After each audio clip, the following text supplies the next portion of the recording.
Cavalcade of Sports is on the air.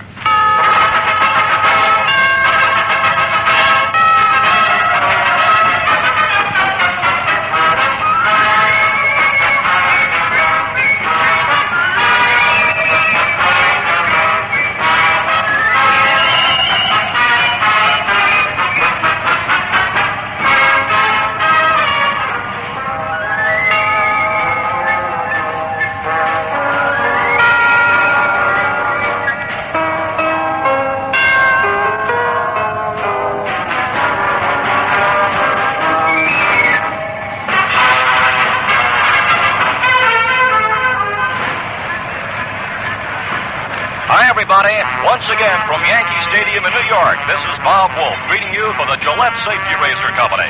Soon the fourth game of the 1958 World Series between the Milwaukee Braves and the New York Yankees will be underway. The World Series is one of the many major sports classics broadcast and telecast for your enjoyment on the Gillette Cavalcade of Sports. Other top attractions include the World's Invitational Match Game Bowling Championships, the Blue-Gray Football Game, the Rose Bowl Game, the Kentucky Derby, the All-Star Baseball Game, and the feature fight of the week every Friday night. This is Gillette's word of thanks to you for using our products. This broadcast is authorized under broadcasting rights granted by the Commissioner of Baseball, solely for the entertainment of our listening audience, and any publication, rebroadcast, or other use of the descriptions and accounts of this game without the express consent of the Commissioner is prohibited. There's a hum of excitement here at Yankee Stadium. This is the game that will put the Yankees right back into the series picture, or will put the Braves squarely in the driver's seat. This is the game that will pit pressure against pressure. The Braves' dependable Warren Spahn against the Yankees' clutch pitcher, Whitey Ford.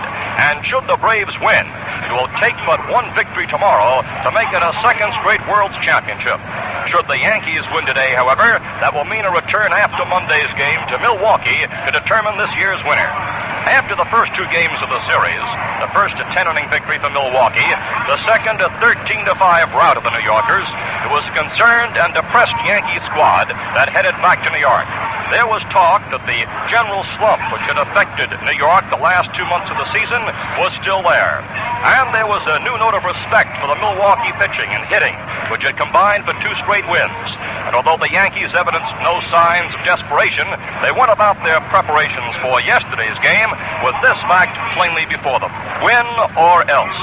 The Yankees' talk before yesterday's game was quiet and serious. It added up to this: faith in Don Larson to come through for them. And the sentiments expressed proved to be correct. Larson did come through, aided by Ryan Duran, with old pro Hank Bauer personally escorting Larson along the victory trail. But it took a great effort for the Yankees to stay alive, for Bob Rush turned in a tremendous pitching effort against them. Today, the Yankees are breathing just a bit easier, while the Braves are just itching to apply the stranglehold. Today, the Yankees have their chunky southpaw, Whitey Ford, going for them again, the guy they call upon for the big ones. Ford has never lost a series game here in New York. Throughout the years, he's won 5, and was the starting pitcher in another game that was eventually won by another Yankee in relief. They can't beat Ford, they'll tell you in New York, and then they point out that Whitey not only has ice water in his veins, but has proved his worth year after year by having the top one-loss percentage and earned run average of all pitchers active today. If he has to shut them out to do it, Whitey will take care of it, Yankee fans will tell you. And they'll point out that half of his 14 victories this year came by blanking the opposition.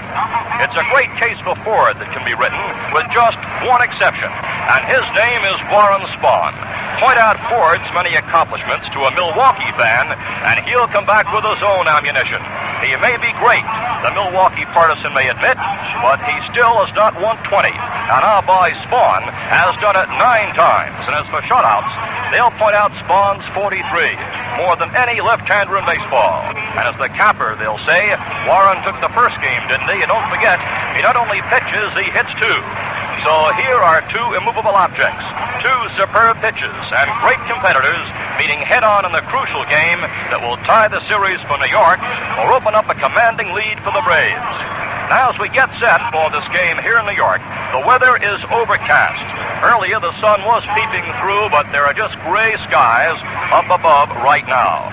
It's a warm afternoon, but there's a possibility of showers later today. The 1958 World Series is being brought to you from Yankee Stadium in New York. Hello there, everybody. I'm Mel Allen with a giant offer from Papermate that tops them all. Listen, how'd you like a genuine Papermate pen free?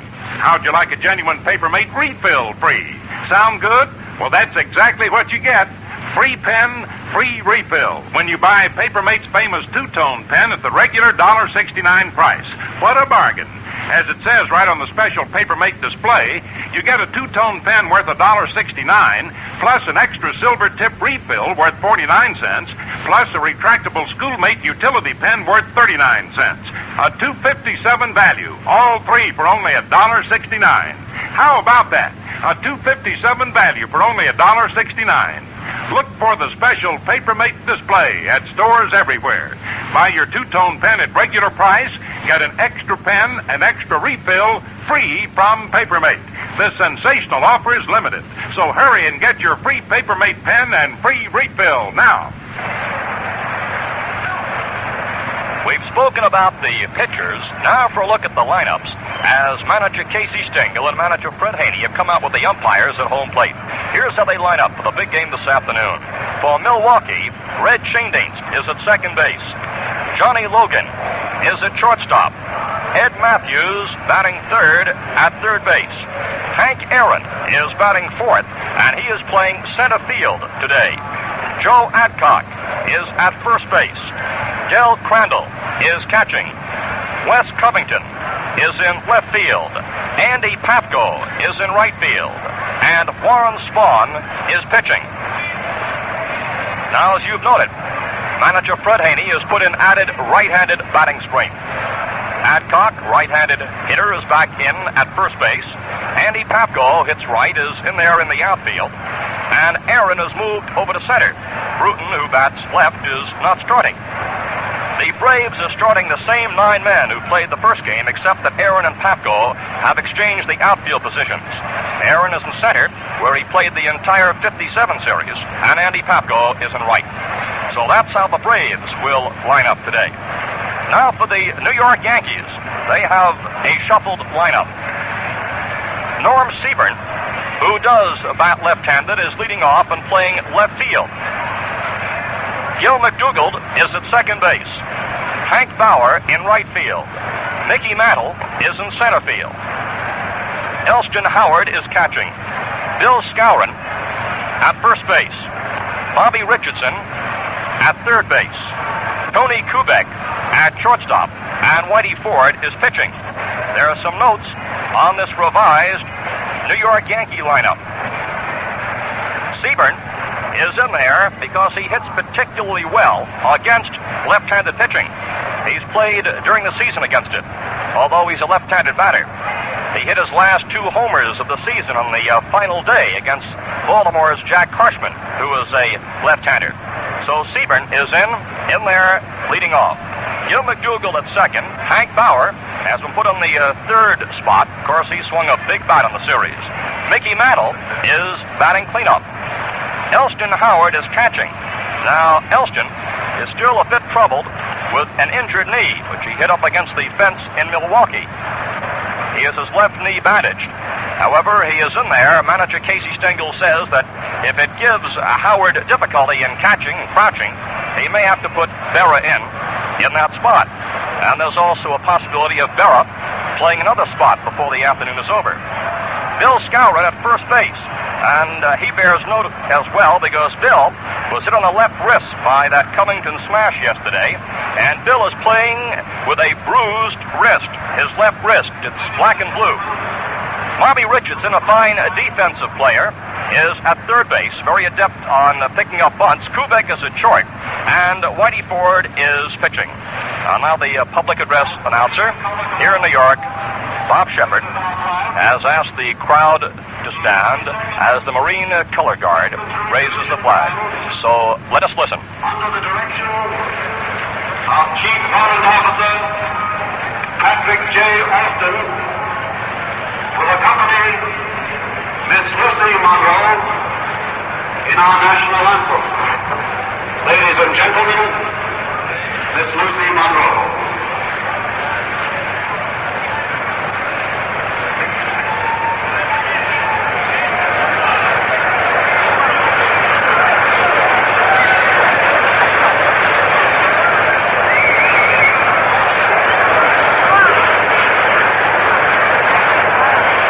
Appears to be a slight delay, and one reason may be that as I look out there, I do not see the flag at the moment.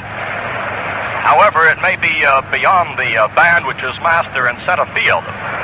However, there is a slight delay before the rendition of the national anthem, which will be coming up in just a moment. The crowd here in New York, another capacity crowd, is on its feet. And now there has been adjustment of the microphone in front of the band, and perhaps that's what we were waiting for, as Miss Lucy Monroe now appears ready, and the crowd is waiting for her rendition. So we should be getting the anthem in just a moment, although, as you have heard, it has not come forth as yet. While we have just this moment, I might tell you that Yogi Berra, who is out of the series, is missing the start of a ball game, which is rather unique for Yogi. It may be that the public address system is not working at the moment, and that may be the occasion for the delay. The flag is now going up.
Some difficulties with the amplification system, but once adjusted, things got underway just right. And now, we pause 10 seconds for station identification. WGY, WGFM Schenectady. If you want real Vichy, Get the yellow label, yellow label, yellow label, yellow label. get the Vichy with a bright yellow label, Saratoga Vichy. Now we're getting set for baseball here in New York City. The Yankees have taken the field defensively. Certainly, Yogi Berra had started 50 straight series games as a catcher for the Yankees in series play, dating back to the second game of the 49 set against the Dodgers. But he is not the starting lineup this afternoon, although certainly he gives the Yankees much-needed strength on that bench there if the occasion demands. And now, there's a public address announcement of a change, a last-minute change in the Yankee lineup.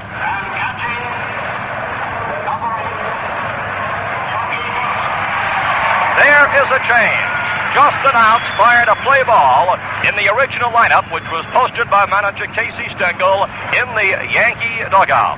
The change has just been announced, and so Berra's streak remains intact. Scower will be batting in the number 5 spot, which had been occupied by Elston Howard. Bill moves up from the number 6 position, and Yogi Berra will be in there doing the catching, and he'll be batting 6th. So Elston Howard, who was having a bit of knee trouble, is out of the lineup. And as soon as we get more facts in that relayed up from down below, we'll pass them on to you. But right now, the big thing is the baseball game coming up, and we're all set for action. Jumping up to the microphone, one of the nation's finest, the voice of the Milwaukee Braves, Earl Gillespie. Earl? Thank you very much, Bob Wolf, and good afternoon, everybody. And as this game is about to get underway, the sun breaks through, the temperature is 62 degrees, and the guy with the ice water in his veins, left-hander Whitey Ford, is all set for manager Casey Stengel's New York Yankees. In the batter's box, the leadoff man for the National League champion Milwaukee Braves, the switch-hitting second baseman Red Shaindeans. The wind-up by Ford, first pitch, a swing, a ground ball to the shortstop. Over is Kubek, up the throw to first base, he is out, that's one away. So Shaindeans batting at 308 in the series. Goes after Whitey Ford's first pitch. Hits the ground ball to Tony Kubek. Kubek over to Bill Scower, and that's one out. Brings up the shortstop, Johnny Logan. Whitey Ford making his second appearance, second start in the series. Do not figure in the decision in the opening game against Warren Spahn, who was the winner in 10 innings, 4-3 over Ryan Duran. Logan, a right-handed batter. And he takes strike one in the inside corner. John Flaherty of the American League is calling the balls and strikes. Al Barlick of the National League at first. Charlie Berry of the American League at second base. Tom Gorman of the National League at third base. Ford delivers. The pitch is outside. And it's ball one and strike one. Down the left field line, the man in blue down there is the National League's Bill Zukowski. And down the right field line, it is Frank Umont. Here is the wind-up by Whitey Ford. The pitch is a curve strike and a beauty.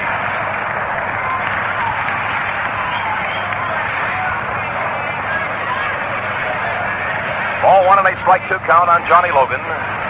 Logan has been up 11 times in the series, has 2 base hits, batting at 182. He takes the ball in the dirt, and it's ball 2, strike 2. Casey Stengel was quite concerned about the knee condition of Elston Howard, who crashed into the wall in the first game of the series at Milwaukee County Stadium into the fence and banged up his left knee, and that most likely is why he's making that last-second change with with Farah behind the plate. Pitch is swung on, a line shot foul past Billy Herman, coaching at third. Incidentally, at first base for manager Fred Haney this afternoon in the coaching box is one of the great pitching coaches in the National League, Whitlow Wyatt, replacing Johnny Fitzpatrick, who is confined to his hotel room here in New York City with a severe cold. The wind-up by the left-hander, Whitey Ford, 2-2 pitch. Swung on, a ground ball to the shortstop, Kubek. Up, throw to first base. He is out, and that's 2 away. 2 up, 2 down on the first. As Tony Kubek has handled both hitters, Shaindeans and Logan, and it brings up the third baseman, Eddie Matthews. Eddie has been up 11 times with 2 base hits, batting 182, 1 double, and 2 runs batted in. Matthews, in his 11 times at bat, has gone down on strikes 7 times. And Ford's first pitch is too low, and that's ball 1 and no strikes. The wind today is strong here in New York City, but it doesn't have too much effect on baseballs in flight behind this triple-deck stadium. It is blowing out of the southwest at 20 miles an hour. Here is the pitch, and there's a curve strike. Evens the count at ball 1 and strike 1, and a ripple of applause. And now, as the applause gains, we notice once again that one of the great catchers in the history of the National League, Roy Campanella, is going to see his second ball game here in New York City, moving into the box seats. A strike is called on Matthews. Outside corner knee high, and it's ball 1 and strike 2. 1 and 2 the count. Eddie Matthews in the batter's box. Henry Aaron is on deck. 2 outs, nobody on base. Top half of the first inning. Whitey Ford, who this year won 14 ball games, lost 7. And had a brilliant earned run average, 2.01. Fires, strike 3, and Matthews is called out. And that is the 8th time in the series that Eddie Matthews has gone down on strikes. No runs, no hits, no errors. Nobody left on base. And the score, as the Yankees come into bat in the last half of the first inning, is Milwaukee nothing, the New York Yankees nothing. Boy, did those bleacher seats sell out in a hurry today. And the supply of Gillette World Series Special is going fast, too. Now, here's a bargain that's really caught on.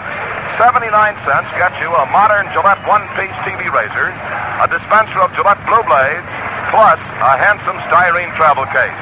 The Gillette TV razor is a finely balanced, precisely made instrument. Just a turn of the handle, and you change blades instantly. Clean in a flash. You save money on blades, too. The Gillette TV razor is double-edged for double economy.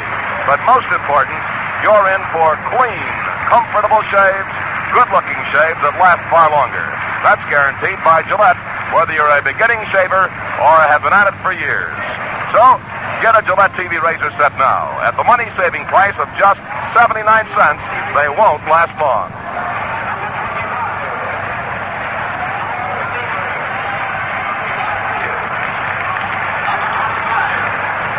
In the last half of the first inning, the New York Yankees will send up Norm Seaborn, Gill Mcdougall, and Hank Fowler. First three men to face Southpaw Warren Spahn. In the outfield for the Braves here at Yankee Stadium, it is Wes Covington in left, Henry Aaron in center field, and Andy Papko in right. Seaborn, a left-handed batter, has been up 5 times. He has 1 base hit, hitting at 200, and the first pitch is blown outside. That's ball 1. In the infield for Milwaukee, Eddie Matthews at third, Logan at short, Shane Dietz at second base, and Joe Adcock at first base. Del Crandall behind the plate, and Warren Spahn is on the mound. Warren Spahn, who has won 246 ball games in his brilliant major league career, kicks and delivers a strike on the inside corner. Evens up the count, ball 1 and strike 1. Milwaukee 3 up and 3 down in the top half of the first inning. Ralph Houck is coaching at first base, and it's Frank Cossetti at third base. Spahn's pitch, Seaborn swings, misses, strike 2, and it's 1 and 2 on Norm. Boy, those heavy clouds that gave us quite a scare around the batting cage around 11 o'clock this morning have disappeared completely. We have blue skies overhead, and the temperature right now at 62 degrees. Ball 1 and strike 2 on Seaborn with Gill Mcdougall in the on-deck circle. Spahn's pitch is swung on, fouled. Back into the screen, it's ball 1 and strike 2. Warren Spahn, who in World Series action has won 3 and lost 2 against the New York Yankees in the last 2 World Series, 1957 and here in 1958, has won 2 and he has lost 1. His other victory and his other loss came against the Cleveland Indians back in 1948 when the Braves were then in Boston. Ball 1, strike 2. The left-hander delivers. The curve is just outside, and it's ball 2. Ball 2, strike 2. Spahn has been throwing baseballs for a living for a long time now, dating back 18 years when he began his baseball career in 1940 in Class D. Worked himself up the ladder. 2-2 pitch, and Norm Seaborn was going to swing. He managed to hold back, and Del Crandall didn't like that at all. Del is ready to fire the ball down to third baseman Eddie Matthews, and now Del is talking with umpire John Flaherty. Full count, 3 and 2. The outfield is playing Seaborn about straight away.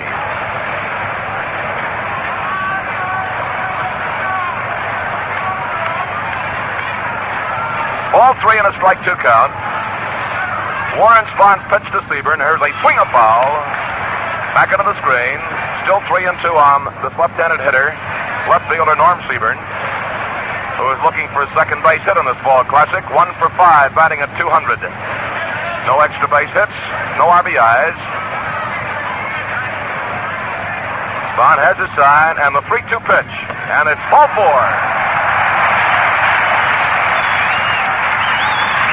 So Spahn gives up his first walk, and it puts a Yankee on first base with nobody out. In the 10-inning thriller in the first game of the series, Spahn, who went the distance, walked 4 Yankees in 10 innings, struck out 6, allowed 8 hits and 3 earned runs, and his earned run average going into the second ball game for the series is 2.70. On the season, it was 3.07 as he chalked up 22 victories against 11 defeats.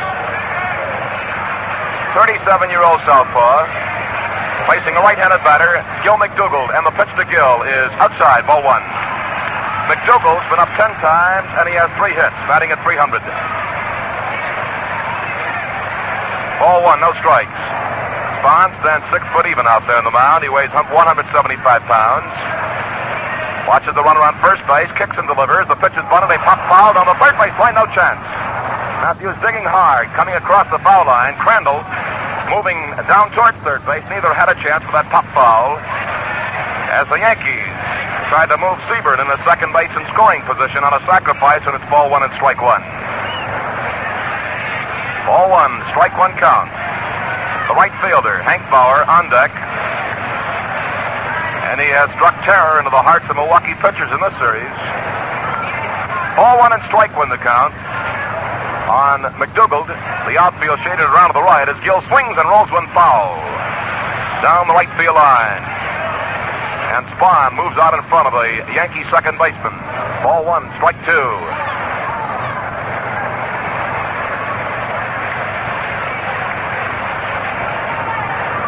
Ball one and strike two the count.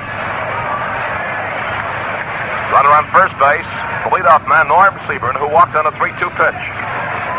Takes his lead. Spahn's 1-2 pitch. McDougall swings, misses, strike three, struck him out. And that is strikeout number one for Warren Spahn. Here's a tremendous hand for a guy who's been a really great competitor, Hank Fowler.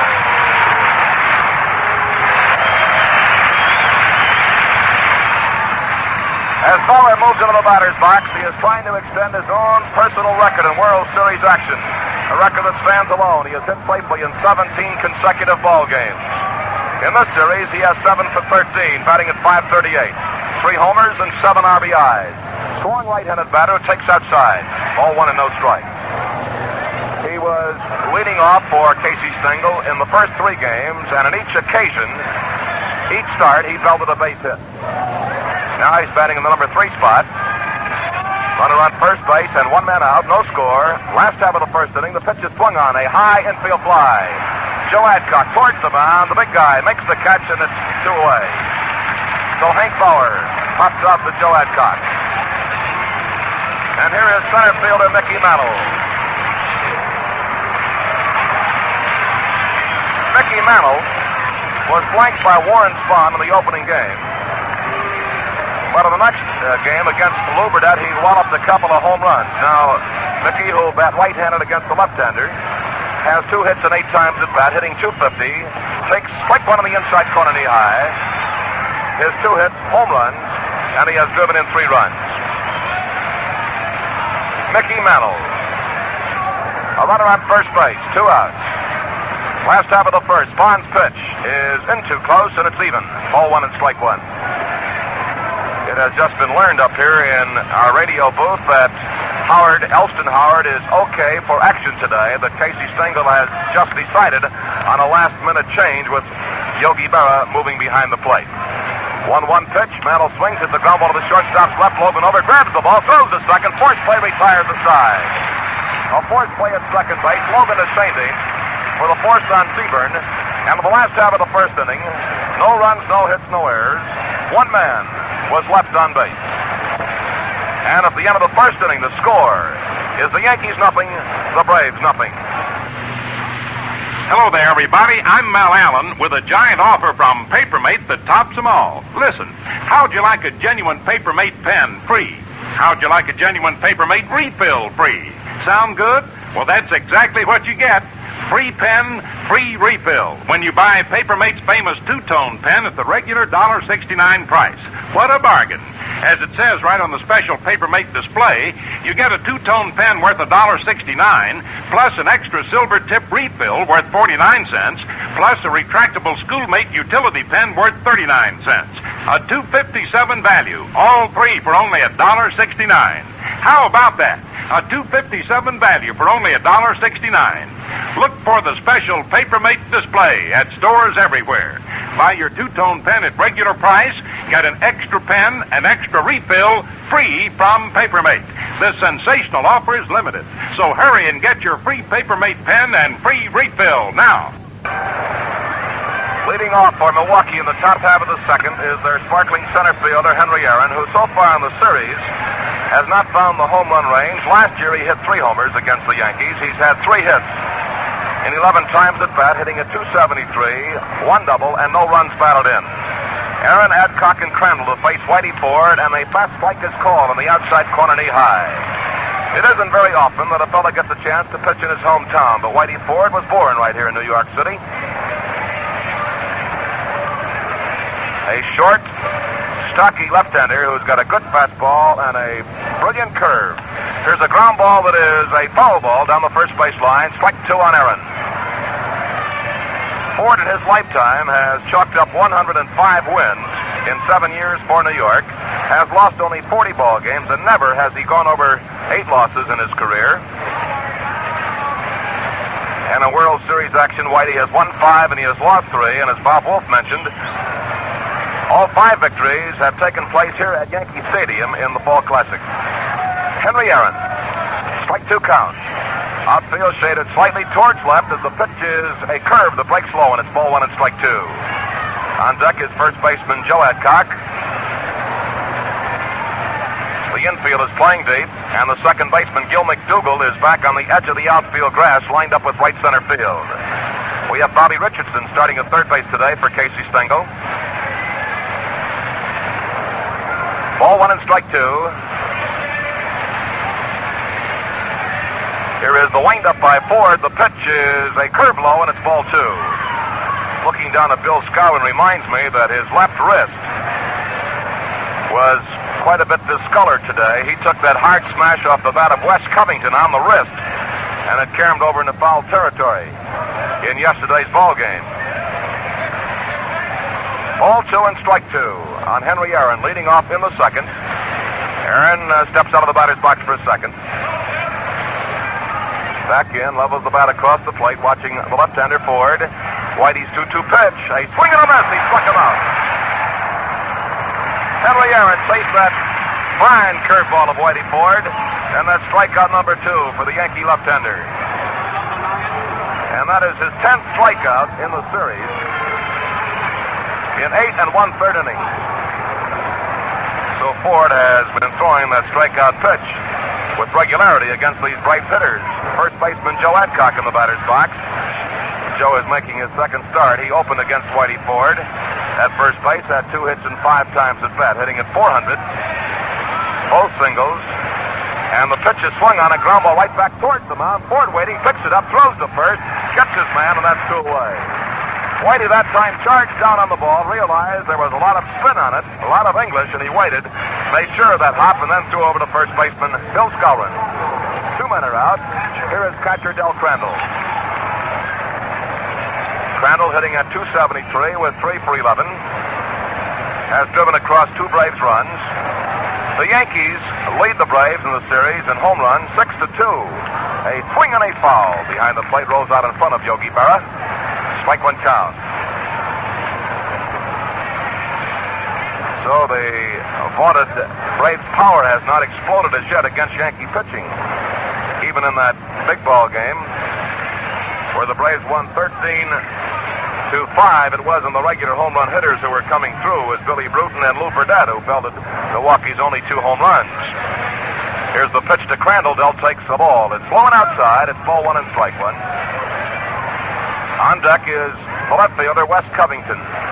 No score, top half of the second. 4th game of the series. Braves lead 2 victories to the Yankees 1. There's a swing and a hard hit ball left center field, base hit. And that is hit number 1 off Whitey Ford as Mickey Mantle throws the ball back into the shortstop, Tony Kubek. First base hit of the ball game. And Crandall's on first base with 2 outs as the left fielder Wes Covington steps in. Wes with 4 for 11, batting .364. Here's a fellow with great power, and as yet in the series, he has not come up with an extra base hit.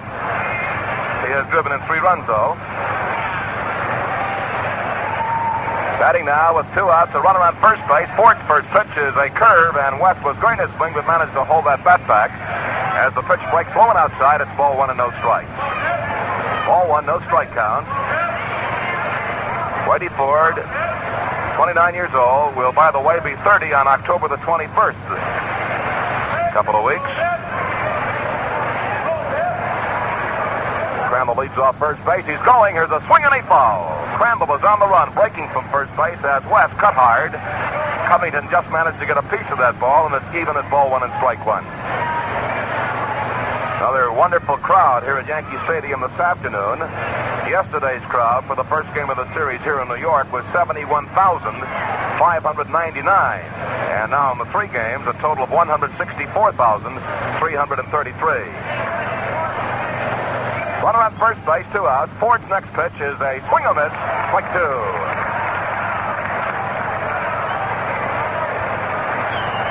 Ball 1 and strike 2.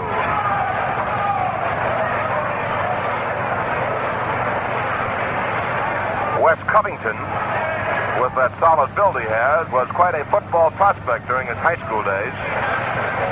But decided on a baseball career, just like the Yankee first baseman Bill Scower. There's a swing of ground ball to the second baseman. Over is McDougall over to first base. He is out, and that retires the side. In the second, no runs, one hit, no errors, one left. And the score is still Milwaukee nothing and the Yankees nothing. In yesterday's game, Hank Fowler's 4 runs batted in was the really big news. But all series long, the big shaving news is Gillette's wonderful offer of a one-piece TV razor for only 79 cents. Talk about value. Here's what that 79 cents buys. A modern Gillette TV razor, plus a dispenser of Gillette Blue Blades and a streamlined travel case. Now's the time to replace your old razor with a modern Gillette. Made in one piece, blade changing and cleaning is fast and easy. Double edges mean greater blade economy. And to top it off, you get peak shaving comfort. Clean, refreshing shaves that give you a real lift. So make up your mind to get in on this shaving bargain. The Gillette TV razor is selling fast, and the supply is limited. Right after today's game, drop in at a nearby store and ask for Gillette's World Series Special. A $1 value, the Gillette TV razor, dispenser of Gillette Blue Blades, and handy travel case cost only 79 cents.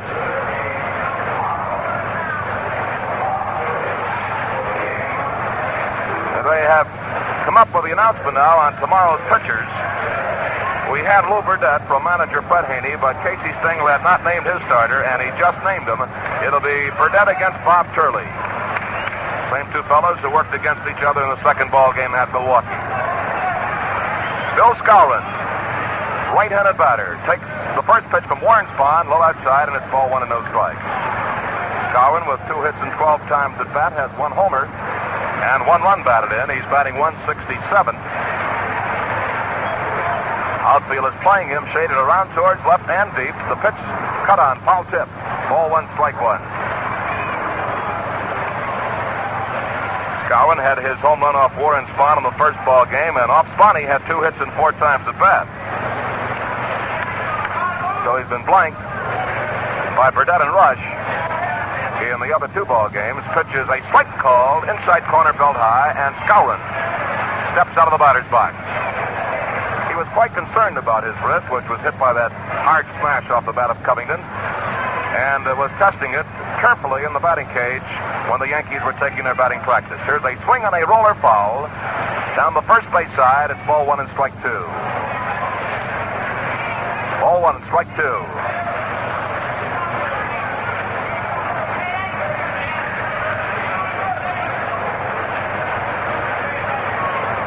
Spahn takes his time, has a sign, he's out in front. Here's the 1 and 2 pitch, and it's a little high, ball 2. Even count on Bill Scower. Ball 2, strike 2 with Yogi Berra on deck, and Berra will be followed by Bobby Richardson. Frank Crissetti was pacing up and down in the third base coaching box. 2-2 pitch. There's a swing and a hard hit ball to the shortstop Logan down on one knee, up over to first base. Scower's out of there. And he lunged on that last step trying to beat the throw from Johnny Logan. Logan to Adcock. It's 1 away, and it brings up the catcher, Yogi Berra. Yogi Berra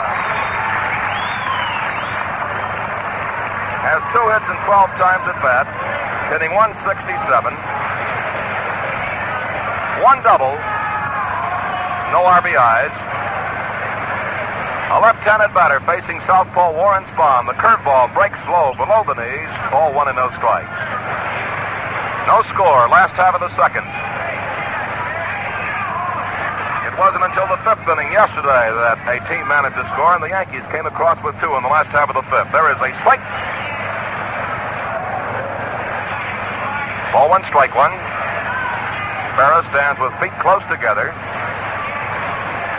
Stocky-built left-handed batter, and Spahn's pitch is swung on. A hard smash to Joe Adcock, picks it up, beats him to the bag by 15 steps, and it's 2 away. Berra hit a hard shot, but right at Joe Adcock. 2 men are out. Sometimes the difference between a fellow hitting 300 and 295 or 290 are those hard shots right at somebody. And just 4 or 5 feet either way, and they'll be in for a base hit. Bobby Richardson making his first start in the series at third base. Has been up twice. He has no hits in 2 trips. And the first pitch is a call strike on Bob.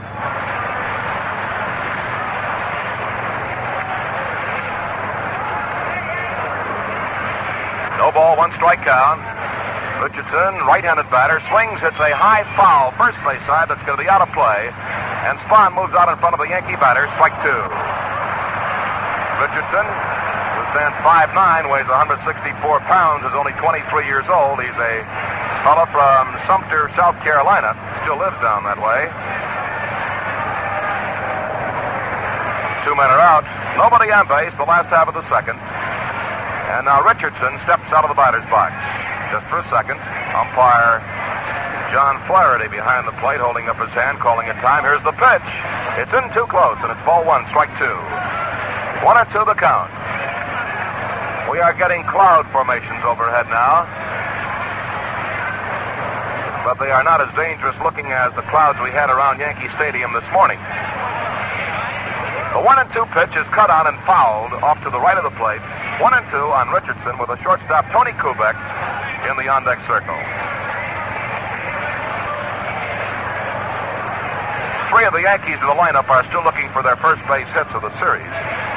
Richardson 0 for 2, Kubek is 0 for 11, and of course Whitey Ford is 0 for 2. There's a swing and a fly ball to deep left center field, fairly deep, going around is Wes Covington coming in now, and he makes the catch for the out. Richardson flies to Wes Covington around towards left center field, and the Yankees in the second are 3 up, 3 down, no runs, no hits, no errors. Nobody left on base, and at the end of the second inning, the score is New York 0, Milwaukee 0.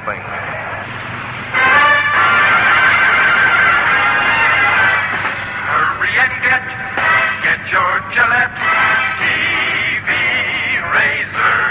Just 79 cents, man, what a buy.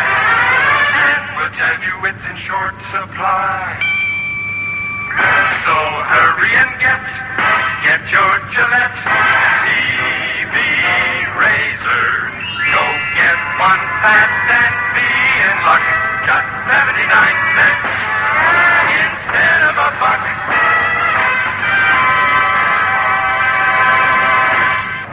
In the top half of the third for Milwaukee, Andy Papko will lead off.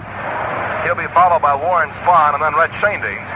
Incidentally, of interest, I think, a sidelight to the starting right fielders today. Going back a long, long time, Andy Papko, in the beginning of his baseball career, and Hank Bauer played against each other in Class D ball back in 1941. So they've been at it a long time. Papko waiting as Ford's first pitch is cut on. A ground ball to the second baseman's left. Gill Mcdougall scoops it up over the first base. Papko's out of there, and it's 1 away. Mcdougall's second assist. He tossed out Covington in the second, and it brings up the pitcher Warren Spahn. Spahn helped his own cause immensely in the first game, getting 2 hits and driving in a run off Whitey Ford. Had 2 for 4, so he's batting .500.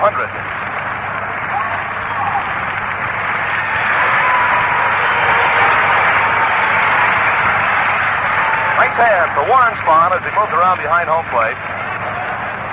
He's a native of the state of New York. Born in Buffalo, quite a high school athlete in Buffalo. Now lives in Hartshorn, Oklahoma, where he does a bit of ranching during the off-season. Left-handed batter, and he takes a strike on the outside corner. No ball, 1 strike count. The Braves batting in the top of the third, no score.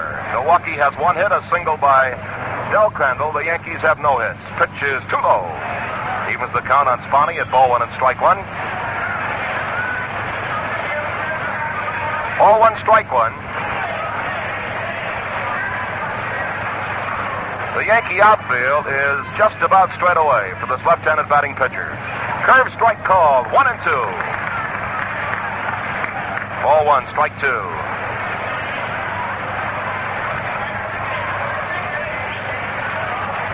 The infield is about straight away also for Spahn, with the second baseman McDougall playing extremely deep. And here's a ball that's low. As Spahn was going to swing, he held up, and it's ball 2 and strike 2. Ball 2, strike 2 on Warren Spahn with 1 out, nobody on base. Braves batting in the third, no score. 4th game of the series. Braves leading 2-1 in victories. Here's a swing and a miss. He struck him out, and for Whitey Ford, that is his third strikeout.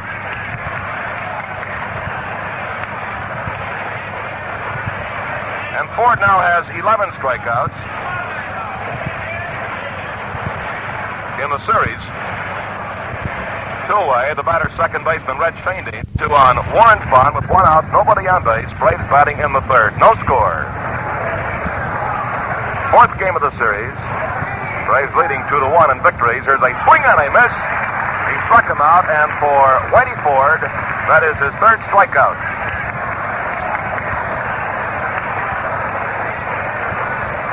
And Ford now has 11 strikeouts in the series. Two away, the batter, second baseman Reg Feinstein to in after Ford's first pitch and grounded out to the shortstop Tony Kubek back in the first inning. Curve is too low, ball one.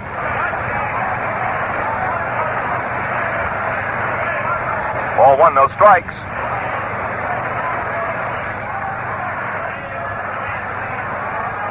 Whitey Ford looking for his second victory over Milwaukee in World Series action. Comes down with a pitch, and it's in there for a called strike. It's ball one and strike one.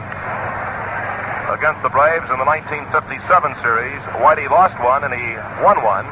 He lost a real tough one, losing to Lou Burdett 1-0 in the fifth game of the series at Milwaukee. He beat Warren Spahn in the opening game last year 3-1 here at Yankee Stadium. A 1-1 pitch. Outside, ball two. Ford has not walked anybody as yet. Only one base runner for the Braves. That was Crandall in the second. He lined a single to left center field, giving him 4 hits and 12 times at bat. Ball two and a strike one count on Feinstein's batting right-handed against the left-hander. Here's a swing and a high foul first base side that's out of play. Ball two and strike two.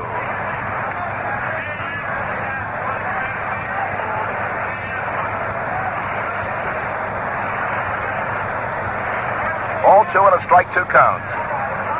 On deck is shortstop Johnny Logan. Ford bearing down, kicks up his right leg and delivers. There's a swing and a chop off the plate. The shortstop in fast. It's going to be close. He is out at first base. Tony Kubek to Bill Scower. 3 up, 3 down. No runs, no hits, no errors. Nobody left. And the score is Milwaukee nothing, the Yankees nothing. Well, these umpires have been doing a fine job in this series. John Flaherty behind the plate has been calling a very sharp game. Casey Stengel's been on a couple of times, though, on discussions with the boys in blue. But fans, for my money, there's no argument that the biggest shading value in years is the Gillette World Series Special. A Gillette one-piece TV razor set at only 79 cents. Now listen to what you get for just 79 cents. A modern Gillette TV razor, plus a dispenser of Gillette Blue Blades with the sharpest edges ever honed, plus a compact styrene travel case. What a deal! But move fast because the supply is limited. Save money and get wonderful, refreshing shaves. Clean-feeling, good-looking shaves with plenty of comfort. Convenient, too. The Gillette TV razor is a precision-engineered one-piece razor. You change blades in a flash, clean with a rinse. Man, what a value. While they last, the Gillette TV razor, dispenser of Gillette Blue Blades, travel case, everything, just 79 cents.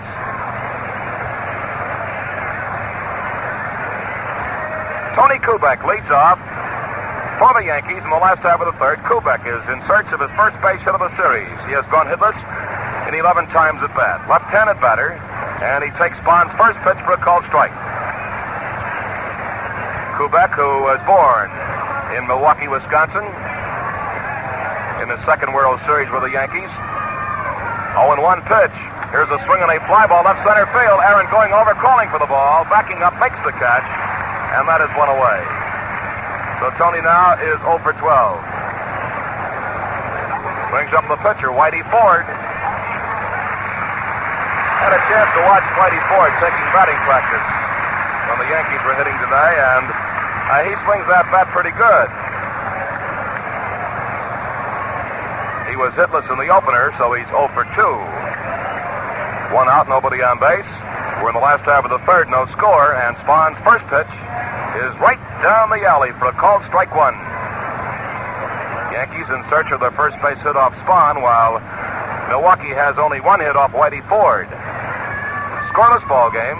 Curve outside. It's ball one and strike one. Ball one and strike one. This Warren Spahn's an amazing guy when you see him down in spring training year after year. Left-hander's ready and delivers, and it's too low, ball two. Many of the young pitchers who get their first look at Spahn the first week of spring training get sore arms just watching him work out. Spahn is from the old school. He believes that down in spring training, as far as he's concerned, the best thing for him to do is to start throwing hard right away. And if any soreness develops, he can work it out. And that's just what he does. He says, give me that baseball. He starts really barreling that fastball in there. There's a curve high. Ball three and strike one on Whitey Ford.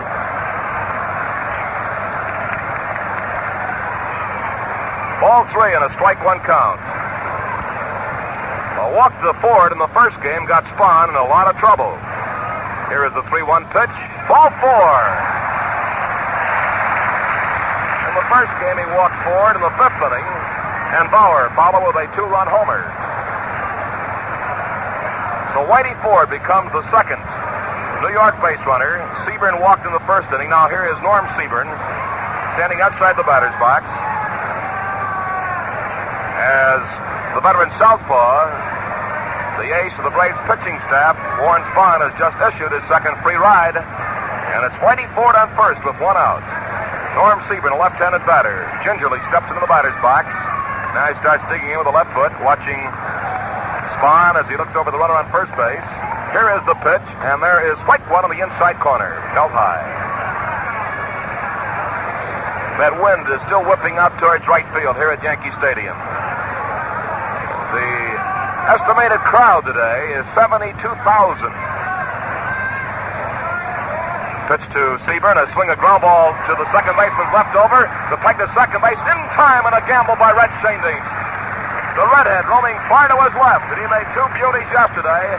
Gambled on Ford going into second base and not being the fastest guy in the Yankee squad. Threw hard to Johnny Logan for the force on Whitey, and that is the second out.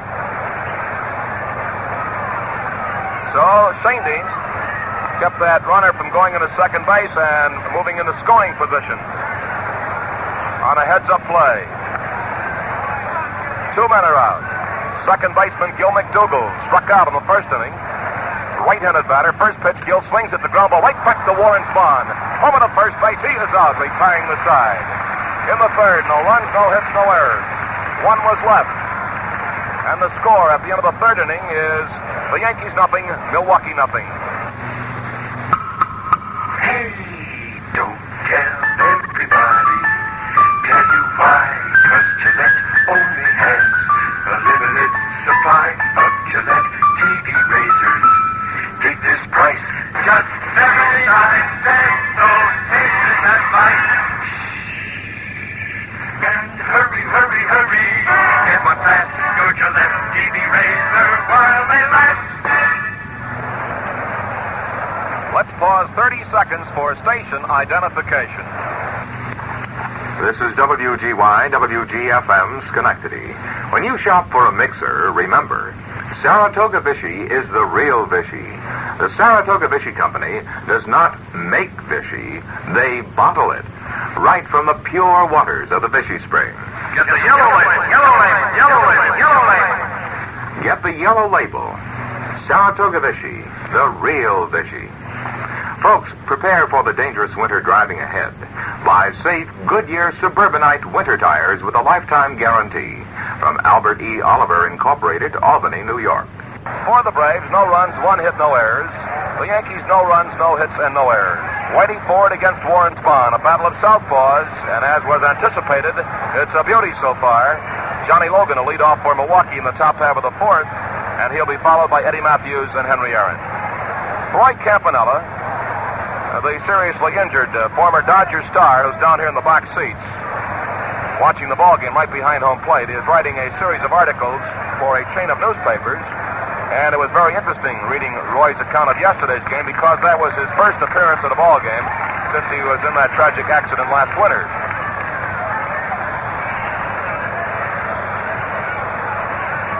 Johnny Logan, a right-handed batter, thrown out by shortstop Tony Kubek in the first inning. Swings, it's a high foul down the first base side. Bill Scower drifting over in foul territory, and he makes the catch. Logan on the first pitch fouls out to Bill Scower. Milwaukee has managed to hit the ball out of the infield only once off Whitey Ford in 3 1/3 innings. That was Crandall's single to left center field. The Yankees have hit 2 balls out of the infield off Warren Spahn, Richardson, and Kubek flying out. Eddie Matthews called out on strikes in the first inning. A left-handed batter, and he takes strike one on the outside corner.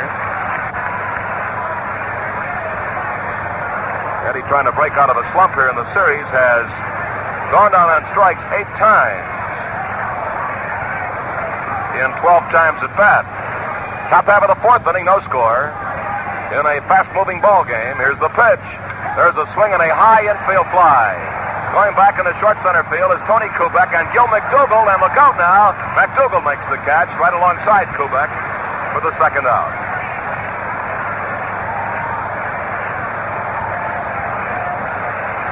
Brings up the center fielder, Henry Aaron, who struck out in the second. Well, the wind is kind of treacherous here in Yankee Stadium, and Kubek kept drifting back along with Gill Mcdougall, and finally Gill called that he had it, and he made the catch.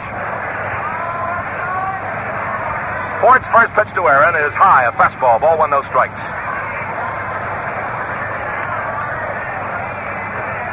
Ball 1 and no strikes to count. First baseman Joe Adcock is on deck. Neither team has threatened in the ball game. Here's a swing and a hard shot. Base hit down the left field line. Right goal for 2. Seaburn charging the ball. Picks it up. Aaron's on his way to second. Here comes the throw. He is safe at second base.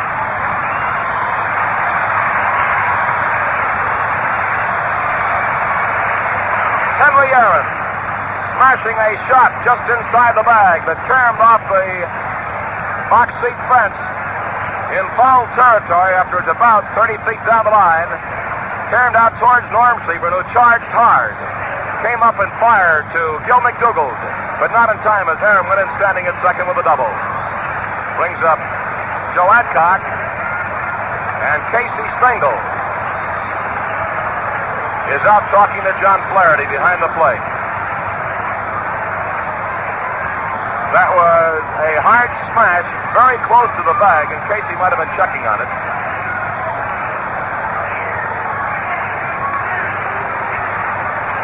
So there is hit number 2 off Whitey Ford. Milwaukee moved the man in the scoring position for the first time today, as Aaron becomes the first Brave to reach second base.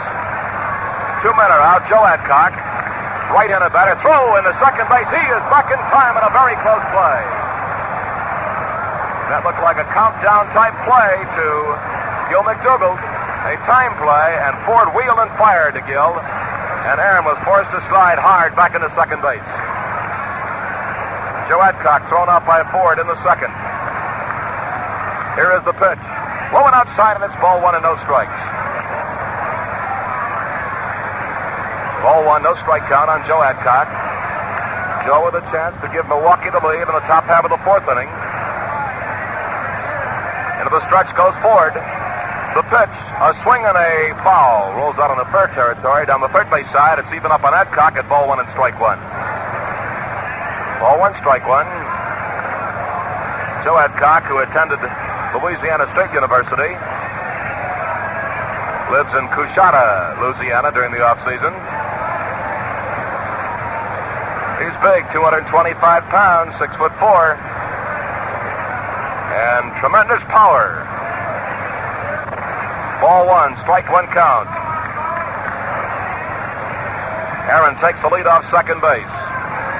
Ford looks back, delivers a swing and a roller down the first base line, foul, picked up by Whitlow Wyatt, who has replaced Johnny Fitzpatrick today in the first base coaching box for Fred Haney. Fitzpatrick, who is back in his hotel room, confined to the room with a very severe cold.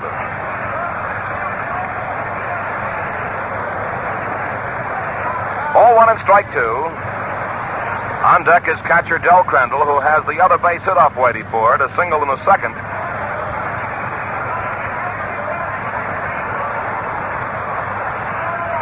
This is a big ball game for both teams. A Milwaukee victory would give the Braves a 3-1 edge in the series. A Yankee victory would tie the series at 2-2. Every pitch and every play means so very much. Whitey Ford into the stretch, takes his time, delivers, gets away from the catcher, bouncing into the crowd. And here is Aaron moving around to third base. And that is a wild pitch. Charge to Whitey Ford, moving Aaron to third. And the count is even on Joe Adcock, ball 2, strike 2. That pitch was in the dirt, caromed up off the equipment of Yogi Berra and bounced into the stands on the third base side.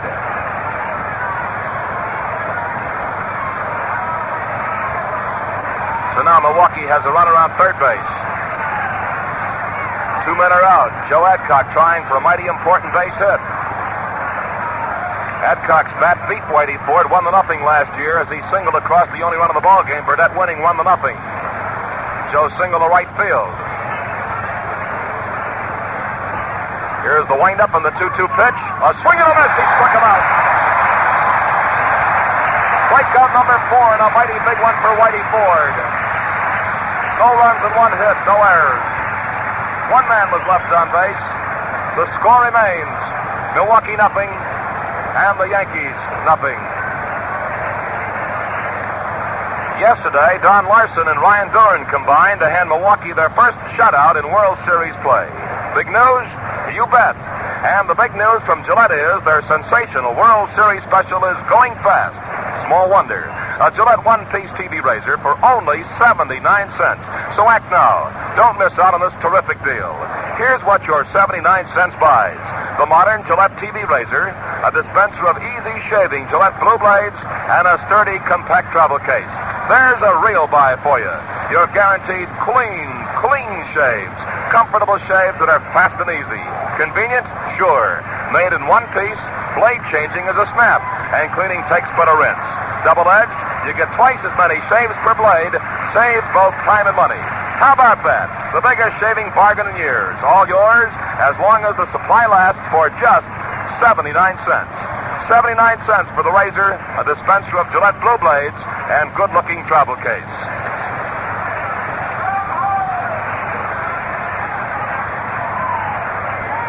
In the last half of the 4th inning, Hank Fowler leads off for the New York Yankees. Hank popped out to Joe Adcock in the 1st inning. A right-handed batter, and Spahn's first pitch is in there for a call strike 1. The Yankees send up Fowler, Mantle, and Scower to face Moore and Spahn in the last half of the 4th. No score. Fowler, who drove in all 4 runs yesterday in the Yankees' brilliant 4-0 victory over Milwaukee. Here's a ball that's low, and it's ball 1 and strike 1. Fowler, who has a 17-game hitting streak, riding into this ball game in World Series action. Nobody on base and nobody out. Milwaukee's outfield is playing him deep to the left, and Bauer swings at the ground ball to the shortstop. Logan over, picks it up, looks on the first base, and he is out by 2 steps. So Bauer is tossed out by Johnny Logan. This is the 4th game of the series, and these infielders have turned in some mighty fine jobs for both clubs, as there have been only 2 errors in the series, 1 by each team. Mickey Mantle, safe on the fielder's choice as first time up, takes Spahn's first pitch outside for a ball. Ball 1 and no strikes. Yankee half of the 4th inning and no score. First baseman Bill Scower due to hit next. Here's a swing and a drive deep left center field. That ball's going a long way. It is off the wall. Here is Aaron chasing it down. His man around second base on his way to third. The play to the infield. He goes in standing with a tremendous triple.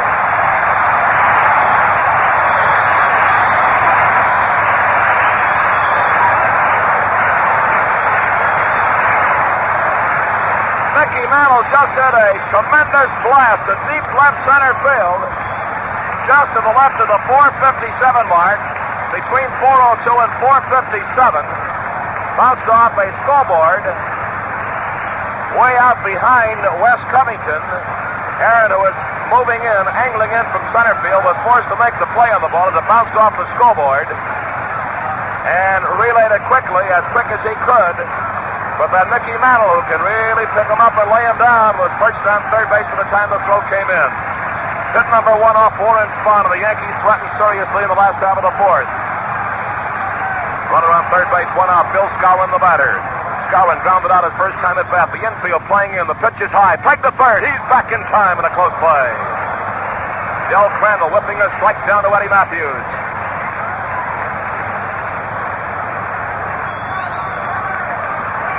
Milwaukee's infield playing in for a play at the plate. The outfield to the left for Bill Scower, right-handed batter. Spahn has his sign. Kicks and delivers. A swing, a high foul off to the right. Moving up into the upper deck. Evens the count on Scower at 1-1.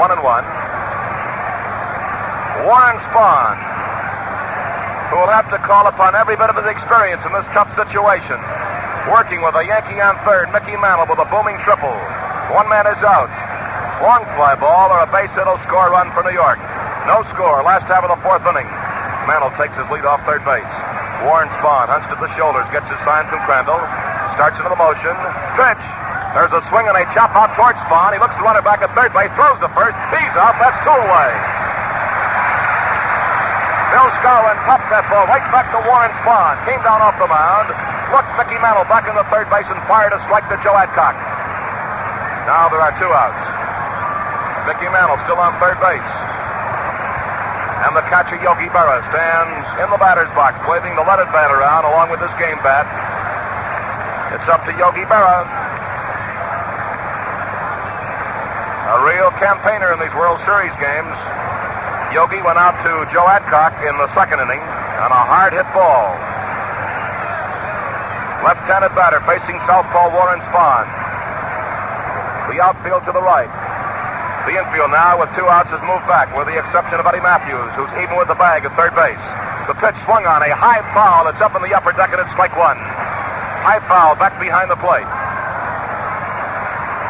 Strike 1 count on Yogi Berra. The Yankees with the lead run in scoring position on third base, but there are 2 outs. A couple of seasoned veterans working against each other right now, Spahn and Yogi Berra. 0-1 pitch. Curve misses outside. It's ball 1 and strike 1. Ball 1 and a strike 1 count. Shane's giving himself a lot of room out there, has moved to the edge of the outfield grass at second. The outfield is playing around to the right. Adcock deep at first base. Spahn has his sign. The 1-1 pitch. A swing and a line drive. It is knocked down by Shane's over to first. He is out of a great play. Holy cow, what a play by Red Shane's and Joe Adcock. Beautiful leaping try by Shane's. He knocked the ball down. It fell to his feet. He picked it up. Adcock was coming over to cover first base. He went back into that bag, jabbed at the bag, made a scoop up of a low throw as Berra went diving head first into first base. On a great play to retire the side. No run. 1 hit. No errors. 1 man was left on base, and at the end of the fourth inning, the score. The Yankees nothing, the Braves nothing. Look sharp, feel sharp, be sharp and listen, mister. How are you fixed for blades? Do you have plenty? How are you fixed for blades? You better check. Please make sure you have enough, 'cause a worn-out blade makes shaving mighty tough. How are you fixed for blades? You better look. Gillette Blue Blades we need. Let's pause 30 seconds for station identification. This is WGY, WGFM, Schenectady. The yellow label is your only guarantee of getting real Vichy. Saratoga Vichy. If you want real Vichy, Get the yellow label, yellow label, yellow label, yellow label. insist on the famous yellow label that says Saratoga Vichy. He leaped up, the ball was in his glove, dropped out of his glove at his feet.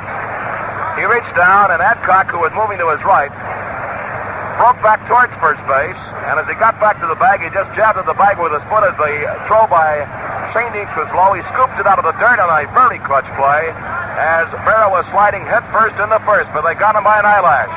And Spahn was out of trouble in the last half of the fourth. No score. We move on to the fifth inning. Milwaukee, no runs, 2 hits. The Yankees, no runs, 1 hit. Del Crandall leading off, swings and lines 1 foul down the left field line. It's strike 1. Whoops! Umpire Bill Jakowski down the left field line was going to play that ball right through his feet. Crandall has one of the 2 hits off Whitey Ford. He singled into center field in the 2nd inning. It'll be Crandall, Covington, and Papko in the top half of the 5th, facing left-hander Whitey Ford. Ford kicks and delivers. Pitch is a strike call on that sharp-breaking curveball on the outside corner, knee high.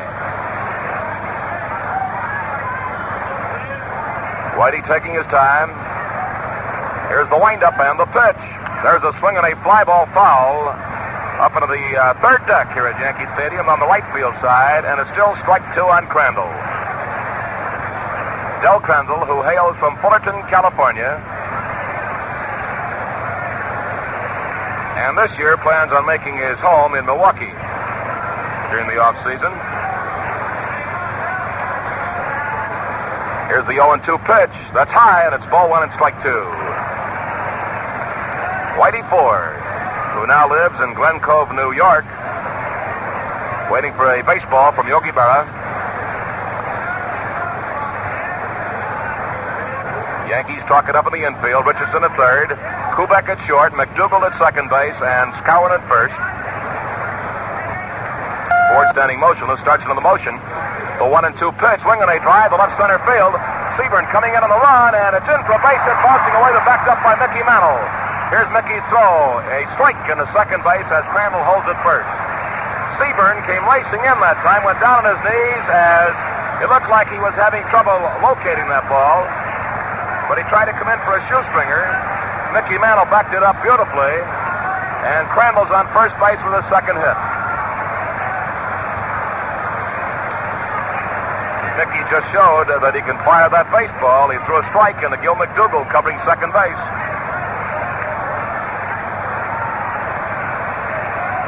Hit number 3 off Whitey Ford. The Braves have out-hit the Yankees 3-1.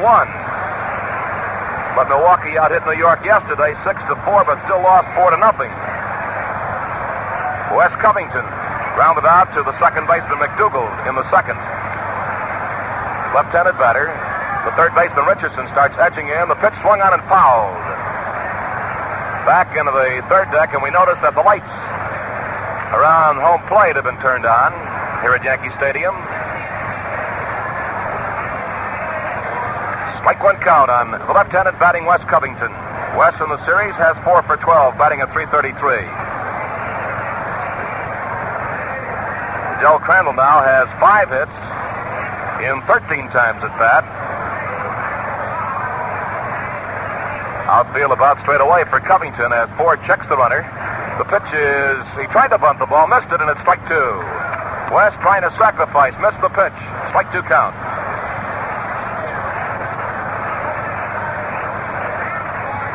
Crandall has now taken the lead in base hits for the Braves with 5. Jumping out in front of Henry Aaron, who has 4, and Shane Deans, who has 4, and also Wes Covington with 4 World Series hits. Strike 2 count. The pitch is a curve low. It's ball 1 and strike 2.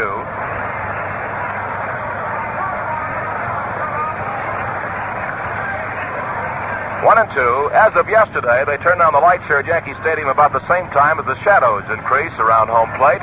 Although we have, 3/4 of the sky overhead is blue and the sun is shining out around short and out in the outfield and left and center field. Here's a swing and a miss, and Covington strikes out. He tried to hold back on that swing, and that's strikeout number 5 for Ford.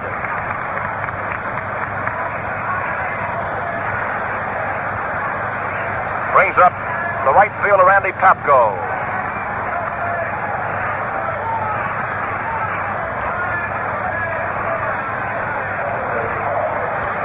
Ford now has totaled 13 strikeouts in 11 and 1/3 innings against the Braves in the series. Papko swings, misses, strike 1.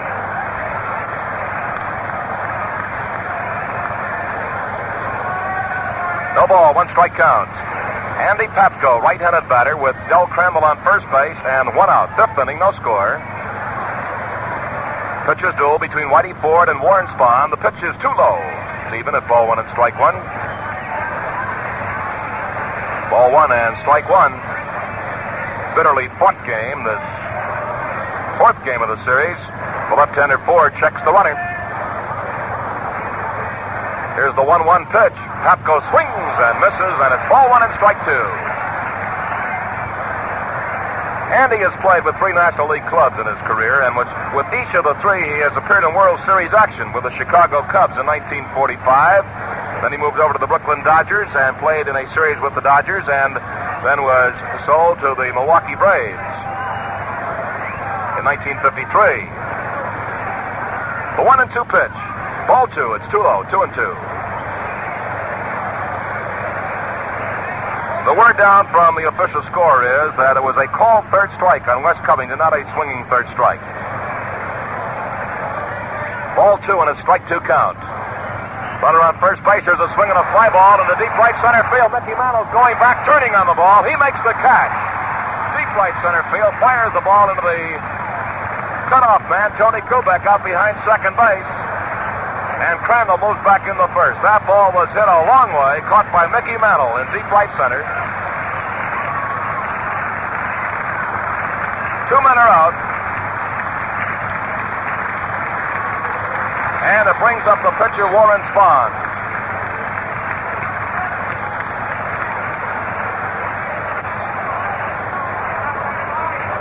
Spahn struck out in the third.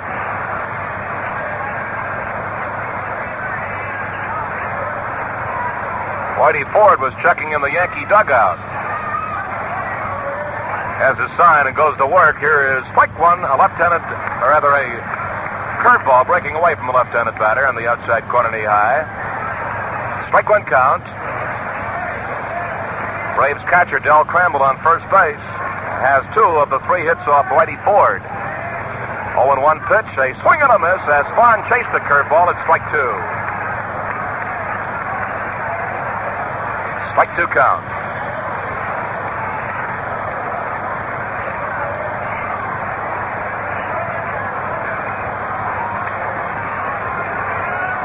Ford is ready. Delivers. Ball one outside. On deck is the leadoff man, second baseman Red Schoendienst. Whitey's out in front of his opponent today, Warren Spahn. Ball one and strike two. Scower is playing a couple of steps behind first base, but still holding Crandall close. Here's a swing and a miss. He struck him out to the high of the side. 6 strikeouts for Whitey Ford. No runs and 1 hit. No errors. 1 man was left on base. And the score is Milwaukee nothing and the Yankees nothing.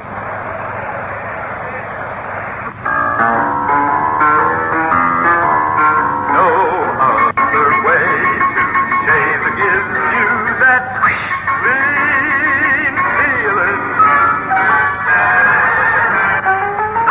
Like a fresh up shaving cream shave.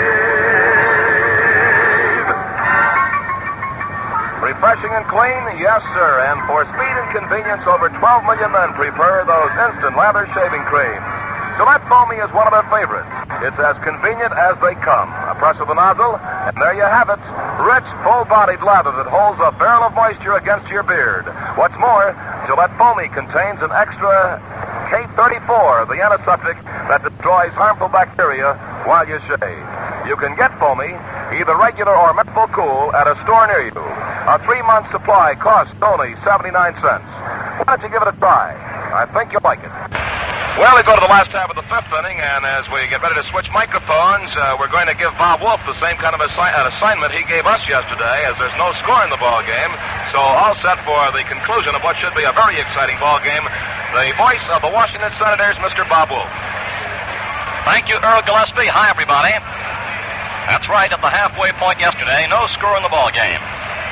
However, in the bottom half of the 5th, in yesterday's encounter, the Yankees scored 2. Here's Bobby Richardson leading off against Warren Spahn. Left-hander winds. First pitch to Bobby is swung on. There's a high pop-up going into short right field. Back goes Adcock, the first baseman, and he has it just inside the line.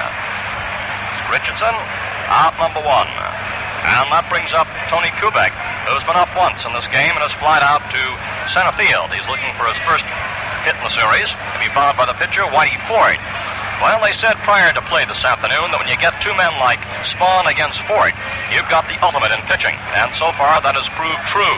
No score. 3 hits by the Braves and 1 hit by New York. Now, Tony Kubek, a left-hander batter, in and waiting. Spahn looks in to get the sign from Crandall. Here's the windup, and the pitch on the way is high and inside for ball 1. In a game such as this, one break can be the deciding factor. We've already seen a tremendous fielding play by Red Schoendienst, which prevented a Yankee run from scoring in the 4th. A windup by Spahn, and the pitch to Kubek is over for a called strike in the inside corner. Came in just below the belt, and the count now is 1-1 to Kubek. The Yankees' 1 hit was Mickey Mantle's blast out to deep left center, up against the fence. Here's the pitch to Kubek, and there goes a liner right to Matthews for the out. That was a hard hit ball, and the third baseman Matthews took it head high. Didn't have to move. 2 away in the bottom half of the 5th inning. As Whitey Ford comes up, he walked in the 3rd. He draws a fine hand from the folks here in New York.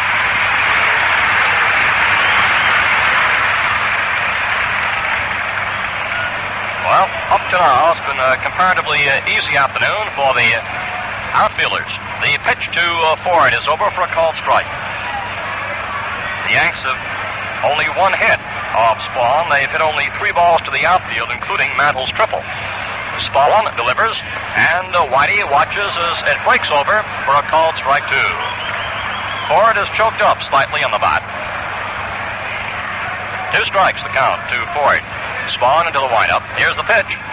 And the curve comes in low this time. It's now ball 1, strike 2 to Ford. We're in the bottom half of inning number 5 with no score this afternoon. In this, a crucial game in the series. Spahn all ready to work. 1-2 to Ford. Here's the windup. The pitch on the way. There's a high foul which is drifting back toward the seats and going out of play. So the count holds at ball 1, strike 2 to Ford, who, although not a top hitter in baseball, loves to get his licks up there and can do quite a few things with that bat. He's good at punching the ball out and occasionally gets pretty good wood on it. Here's the pitch, and he takes a curve for a called strike 3. So that retires the side with 3 up and 3 down in this bottom half of the 5th inning. And the score at the end of 5 is Milwaukee 0, New York 0. As a public service, Gillette brings you this message. Traffic accidents continue to take a heavy toll of lives and property on our roads. And the problem of making the highways safe is everybody's. Records show that where strong, sound traffic laws exist and are strictly enforced, traffic deaths have gone down. Get behind your public officials and law enforcement authorities and support them in tightening up the traffic laws in your community. Urge your family to observe all safety rules as drivers and as pedestrians. For information on organizing community action, write to the National Safety Council, Chicago 11, Illinois. And remember, where traffic laws are obeyed and enforced, deaths go down.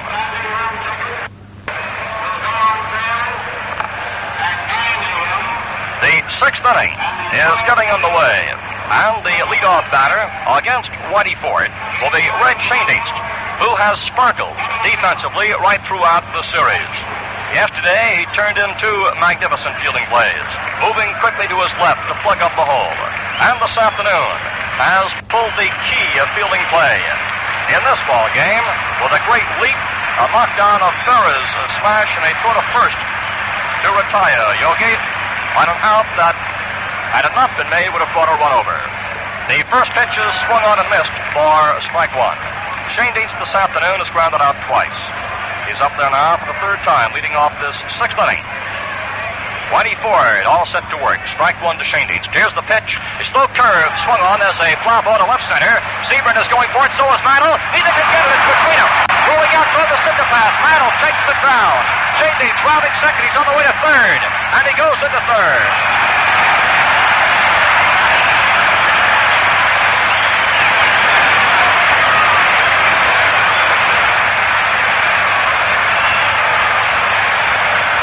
Schoendienst on motor that time with a fly ball which seemed to pick up speed as it carried out there into deep left center. It hit right in between Sebring and Mantle. It rolled out to the cinder path in between the 402 and the 457-foot sign. Mantle finally tracked it down as Shane went speeding around second and on the way into third. Kubek went out to get the relay but made no throw. Shane leads off the sixth with a lusty three-bagger. And now the Milwaukee Braves have a tremendous scoring opportunity. The infield is drawn tight, and the batter at the plate is a clutch hitter for the Braves, Johnny Logan, who is 0 for 2 today. The pitch swung on and missed for strike one. So the Yankees, in this tight ball game, have drawn in the infield. Nobody out. Logan the batter, and strike one the count. Red Schoendienst is perched on third. Ford looks in to get the sign from Berra. There's the windup. And the pitch on the way. Swung on. It's a ground ball to shortstop. Kubek. And by Kubek. Schoendienst comes in to score. And the Braves lead.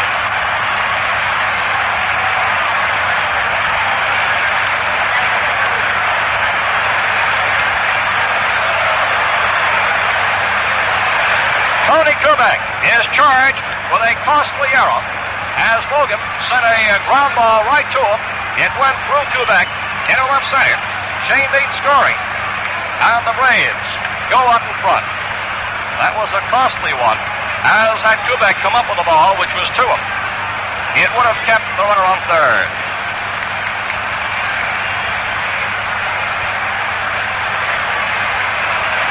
No RBI as accorded. Here's Matthews. And a quick throw to first base. Logan gets back to the bag.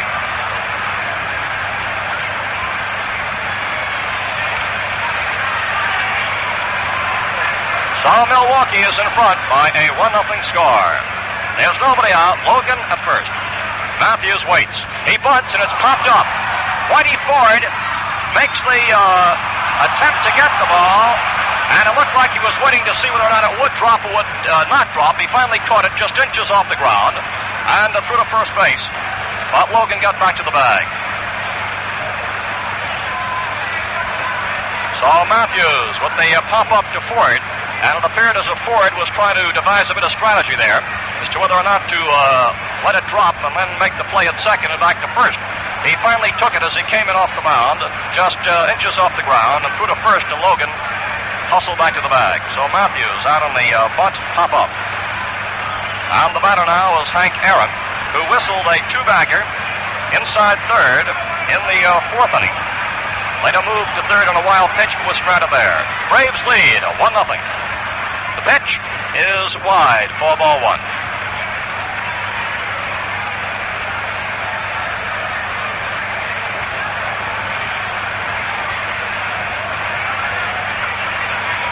Ball one to Aaron. On first base, Logan, and there is one out. A look toward the runner and a throw to first base, and Logan is back to the bag.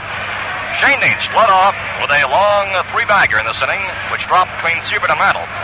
And then with the infield drawn in, Logan sent one through Kubek to score Schoendienst. There's a swing and a miss. On the count now is 1-1 to Aaron.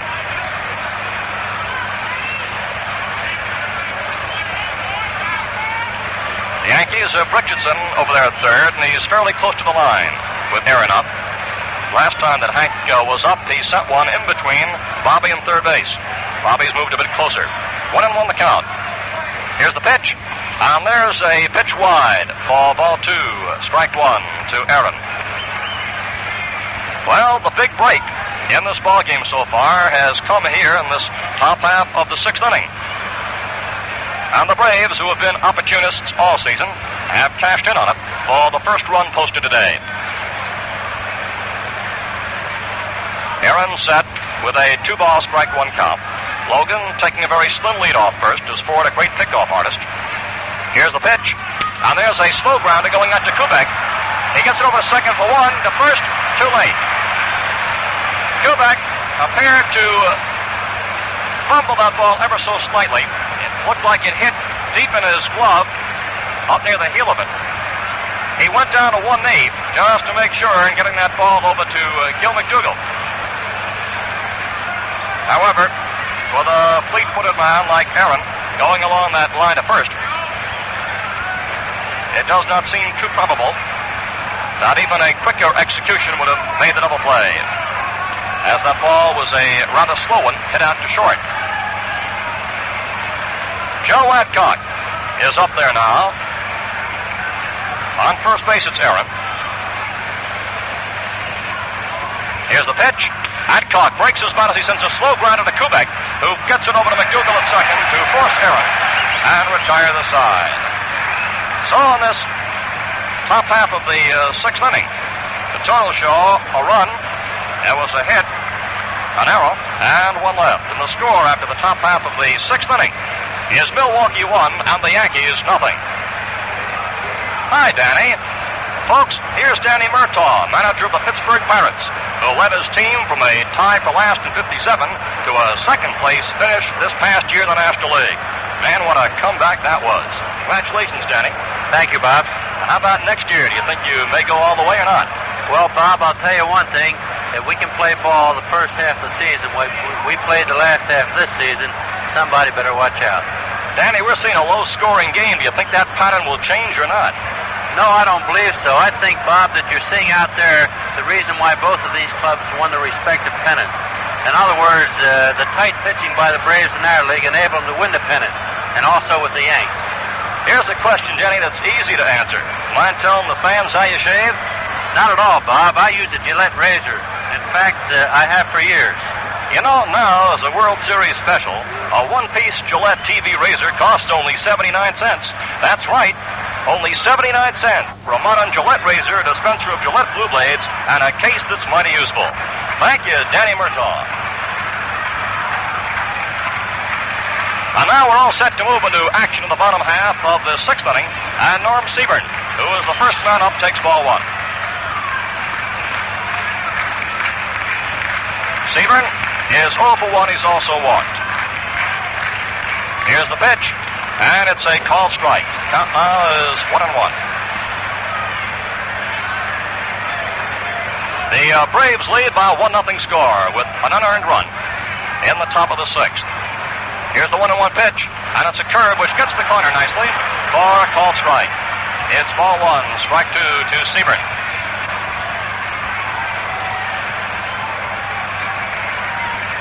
And now Seaburn is out of the batter's box.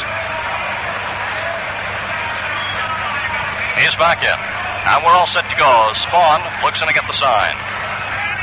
Here's the pitch, and there's a foul back out of play, and the count holds at ball one and strike two. It's interesting to note that Shane Dienst, who had a key triple and eventually scored on the error, Red had only one triple all season. He saved his second triple for this World Series. Here's the 1-2 pitch to Seaburn, and it's a strike call. A curveball, which broke on the outside corner. Seaburn is out. There's one away, and the batter now is Gill Mcdougall, who has struck out and has grounded out. This Spahn, with his assortment of pitches, breaking pitches, is a rough man out there. He struck out 3 so far. Mcdougall, one of the strikeout victims. And now Gill steps in with one out, nobody on in the bottom half of the sixth. Warren into the windup. And the pitch on the way is high for a ball. Mcdougall slid his hand up the bat that time as if he might lay it down. Passed up the chance. Ball one. On deck is Hank Bauer, who so far today has been shut out in his quest to keep his streak going and help the New York Yankees. There's a pitch on the outside corner, and the count now is a called strike. 1-1. 1-1 to Mcdougall. The outfield is playing Gill straight away. Matthews at third is moved in just a bit for the right-handed batter. Pitch swung on. There's a fly ball to deep left center. Covington is going back. So is Aaron. And Aaron makes the catch, almost colliding with Covington as the two almost met out there in deep left center field. A blast around 400 feet or more. Gill Mcdougall out.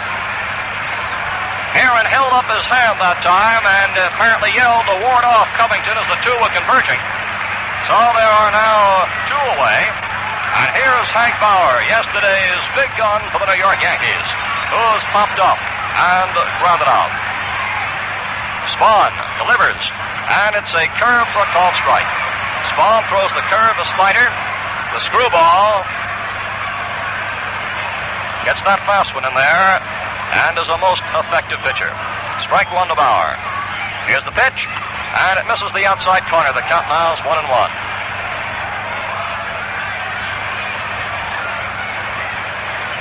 1-1 to Hank. 2 outs, nobody on in the bottom half of the 6th inning. Here's the windup. Here it comes. And there's a high hopper going out to Logan at short. He takes the big hop, gets it over to first, for the out. So the side retired in 1-2-3 fashion in this bottom half of the 6th inning. And the score at the end of 6, Milwaukee won, the Yankees nothing. Hello there, everybody. I'm Mal Allen with a giant offer from Papermate that tops them all. Listen, how'd you like a genuine Papermate pen free? How'd you like a genuine Papermate refill free? Sound good? Well, that's exactly what you get. Free pen, free refill when you buy Papermate's famous two-tone pen at the regular $1.69 price. What a bargain. As it says right on the special Papermate display, you get a two-tone pen worth $1.69, plus an extra silver tip refill worth 49 cents, plus a retractable Schoolmate utility pen worth 39 cents. A $2.57 value, all three for only $1.69. How about that? A $2.57 value for only $1.69. Look for the special Papermate display at stores everywhere. Buy your two-tone pen at regular price, get an extra pen, an extra refill, free from Papermate. This sensational offer is limited, so hurry and get your free Papermate pen and free refill now. The 7th inning. And still the score is Milwaukee 1 and the New York Yankees nothing. The Yankees have but 1 hit. The Milwaukee Braves have 4. And of the Braves 4, Joe Crandall, who's up there now, has 2. Here's the pitch. A butt, and it goes foul. Outside the third baseline, Bobby Richardson up with the ball, flips it back out to Whitey Ford, and it's strike one to Crandall. The Braves have had 2 extra base hits and 2 singles, and Dell has both of the singles. Both have been to left center. Here's the pitch, and a curve comes in high. The count now is 1-1 to Crandall. Covington and Papko will follow. Ford all set, the side from Berra. The outfield is playing slightly around toward left for Crandall. Whitey starts the windup, and the pitch on the way is inside as Crandall falls down to the ground. Ball 2, strike 1. Little plate dusting by John Flaherty as Crandall outside the batter's box at the moment. Ball 2, strike 1. Now Crandall backing and waiting. Ford all set to work. Left-hander gets the side from Berra. Into the windup. And the 2-1 pitch on the way.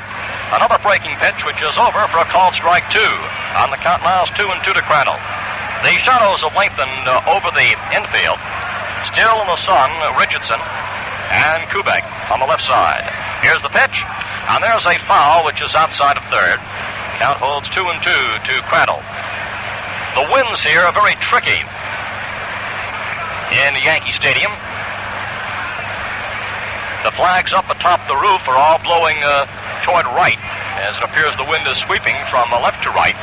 But at times out there, the flag in center is blowing in a straightaway direction, so it's difficult to tell. Any ball hit high up in the air hits those swirling currents. Here's the pitch, and it comes in high.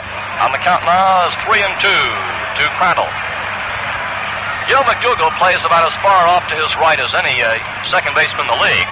And right now, for Crandall, he's way over toward his right, and just about a half foot back in the outfield grass. The pitch swung on, and there's a foul, again outside of third. And the count holds 3-2 to Crandall.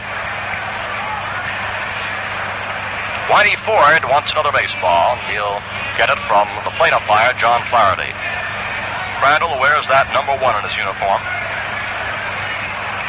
Steps back in as Ford now has the glove off, rubs up the ball. Now the southpaw's ready.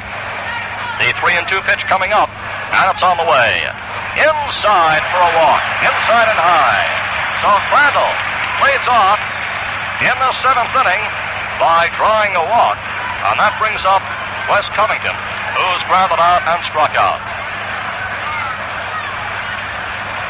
Well, in the previous inning, the 6th, Shane Dietz got on as the leadoff batter eventually came around to score. On that walk issued by Whitey Ford, who is a tremendous control pitcher, is his first of the afternoon. Covington in and waiting, left-handed batter. Takes low for a ball. The one score came in the sixth. Shane Dean's triple to left center. And with the infield in, Logan sent one which went through Kubek. And Shane Dean's dropped in with a tally. It's ball one to Covington. Crandall on first, takes a very slim lead. Ford looks over. The pitch is bunted. Attempted bunt. Here that was taken by Berra for the strike. As West attempted to lay that one down. And it ended up in Berra's mitt. So the count now is 1-1. Covington now steps out to get some dirt. He's had a tremendous year in the RBI column, considering the number of games that he's been able to play because of the injured knee and the pulled thigh muscle. Here's the pitch. He swings, has a long fly ball to deep center. Mantle backpedals. He's deep, waiting. He's got it. And Crandall, who is most of the way down towards second, now gets back to first.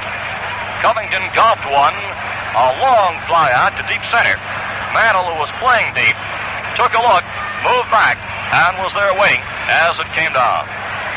That brings up the veteran Andy Papko, who also sent Mantle deep in the fifth with a fly out, and prior to that grounded out.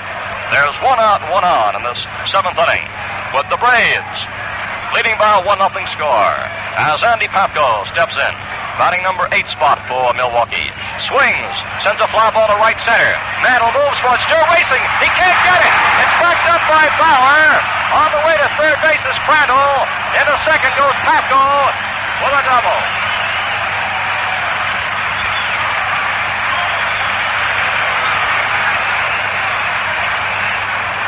Well, there's a case where the strong wind, which is blowing toward right, might have had an influence on the play as Papko lifted a high fly ball out to right center field, and Mickey Mantle, who was racing for the ball, just kept racing with his glove outstretched.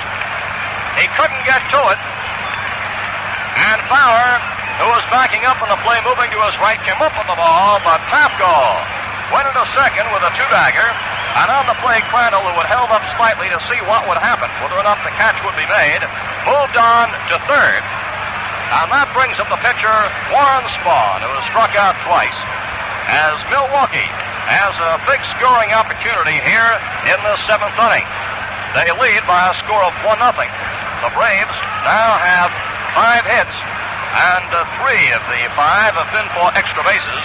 Manager Casey Stengel has his foot perched on the top dugout step as he watches intently, and the Yankees draw the infield in as Spahn steps up. There's 1 out. Crandall on third, Papko on second. Here's the pitch, and it's a swing and a miss for strike one.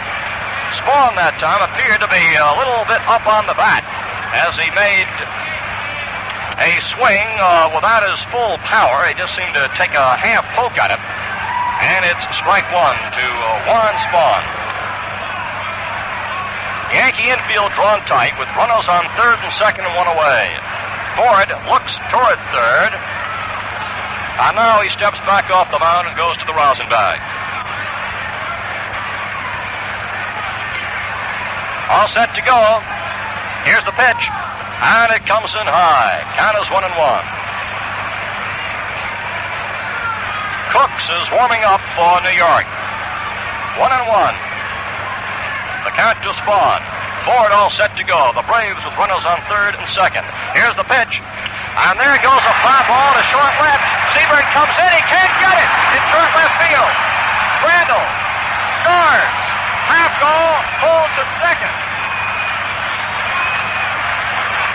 Warren Spahn put one, which was just about 25 or 30 feet out there in short left. The infield was drawn in tight, and so the shortstop couldn't go back. But Seaburn, who was playing fairly shallow, came in, and he still couldn't get to it. He might possibly have had difficulty with the strong sun, which is beating down there in left field, but it fell into extremely short left field as Warren Spahn drives in the run. Crandall scoring, Papko held at second on the strong possibility that it might be caught. So Spahn has his second RBI in the series, now 3 for 7, and the batter is Shane East. The Braves lead 2-0 with men on first and second, and the pitch is a called strike one to Red. He tripled last time up. Milwaukee leads 2-0 in the seventh inning. Runners in first and second and one out. The infield double play depth. The pitch is low, and the count now is 1-1. Warren Spahn is now hitting .429 in the series. 1-1 the count to Red Shane-Dienst, whose triple in the sixth opened up the gates. He eventually scored on the error. The pitch comes in low. 2 balls, strike one. In this inning, Crandall, who got on base with Ford's first walk, came around to score after a two-bagger by Papko and a single to short left by Warren Spahn. Shane-Dienst waiting. Here's the pitch. And there goes a ground ball to McDougall. Over to Kubek for one. Back to Scower, and it's a double play. So the side retired in this top of the seventh with the total showing a run. There were 2 hits, no errors, and a man left. The score after the top half of the seventh inning is Milwaukee 2 and the Yankees nothing. Among the Milwaukee relief specialists is the winner of the 1955 All-Star Game, 6'8" Gene Conley. Today, Gene's got a message for you, and here he is by transcription. It didn't take me long to learn that the only way to get a decent shave is with a Gillette blade and a Gillette razor. Yes, sir, you'll find that most ball players, like everyone else, go for Gillette. And now, while the supply lasts, you have an opportunity of getting a Gillette at the low price of 79 cents. I mean the Gillette one-piece TV razor. Here's a solid dollar value that's selling like lightning for only 79 cents. But the limited supply is going fast, so act now. Get in on the shaves that millions of men say can't be matched. Clean, comfortable, refreshing shaves that stay with you hours longer. Stop in at a nearby store and pick up a modern Gillette TV razor, dispenser of Gillette Blue Blades, handy travel case for just 79 cents.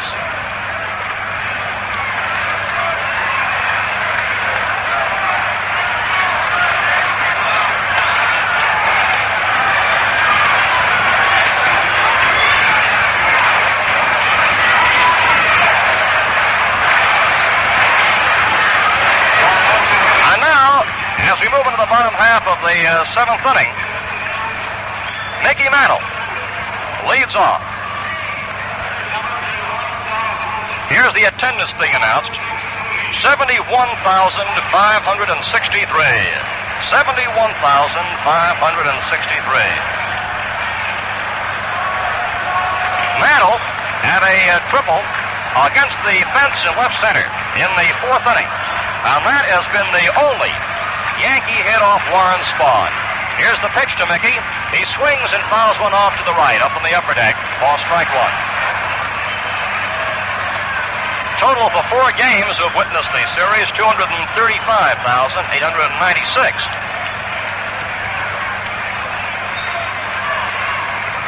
Strike one to Mantle. Spahn all set to work behind a 2-0 lead. Here's the pitch, and it's over for a called strike. That's strike 2 to Mantle. On deck is Bill Scower, and then Yogi Berra. Warren Spahn, great southpaw, the Milwaukee Braves, who so far has yielded but 1 hit, while Milwaukee has picked up 6 and 2 runs. This is the bottom half of the seventh inning. Mantle is back in with a 2-strike count, batting right-handed. Spahn looks in for the sign. There's the windup. And the pitch on the way is over for a called strike 3. 4 strikeouts by Spahn, who fed Mantle a breaking pitch that time for the first out in the bottom half of the seventh. And the batter now is Scower, who's grounded out twice.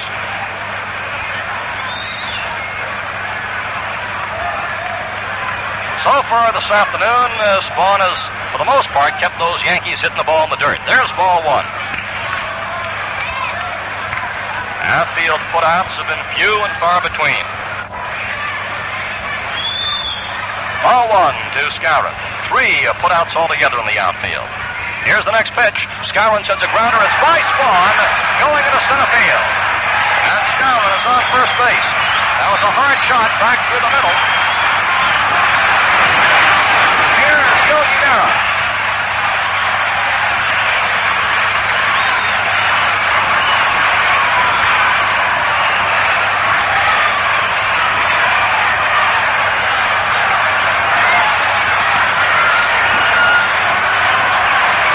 Spahn had retired 9 in a row until Scower came up with a hit. Now here's Berra, who is 0 for 2. The pitch is a called strike on the outside corner. Berra grounded out sharply in the first to Adcock, and then sent the liner that Chaindates knocked down in the 4th through to first base on a close play for the out. Berra with a head-first dive couldn't get there. The pitch is wide, and the count now is 1-1. Well, when Berra's up there, the Yankee fans know that they've got a clutch man up who, with one swing of that bat, has the power to tie the ball game with the man on first. 1-1 the count. Here's the pitch, and there's a pop-up, which is foul, going near the seats. Crandall is racing for it near the screen.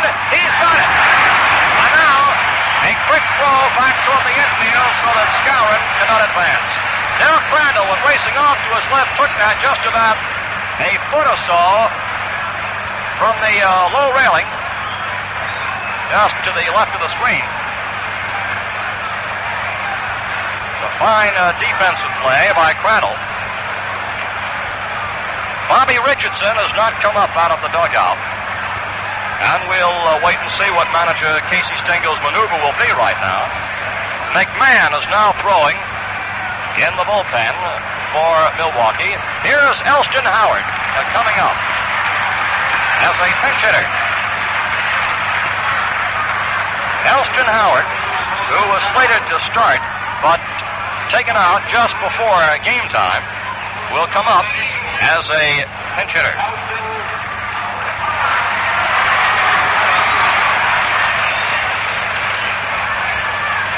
Well, there's drama aplenty as Elston Howard gets set to come up now to face Warren Spahn with 2 outs and Scower on first base.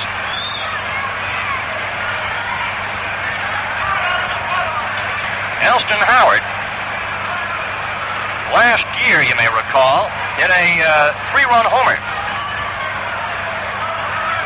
and tied the ball game against Warren Spahn. Braves went on to win in the 10th, but Howard, who is a right-handed batter, is coming up there now. Pauses outside the batter's box.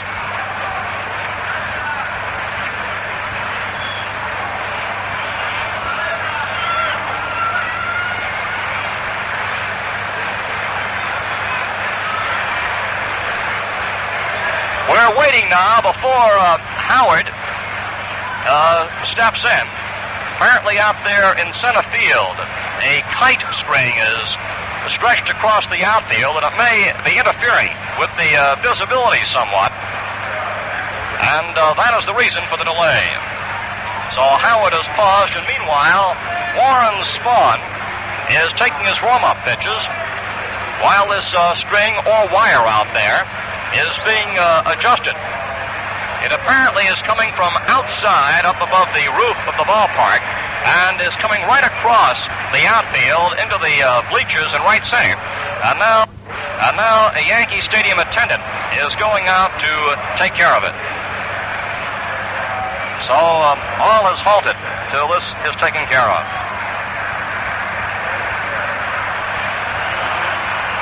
The problem is wheeling in the wire somewhat as you would a fishing reel line, and that's what the attendant is doing right now as it comes down from the top of the roof out there in left. Elston Howard, so far in the series, is 0 for 6 in his batting. He was the Yankees' leading hitter during the course of the season, with a .314 batting average, although he did not bat enough times to figure in the league batting race, which was won by Ted Williams, who now is fishing, I assume, and listening to the broadcast. And now we're all set. The wire finally is taken care of. And Elston Howard steps in with Scower at first, 2 away in the bottom half of the 7th. And the score, Milwaukee 2 and the Yankees nothing. Here's the pitch. And Howard watches a breaking pitch for a called strike.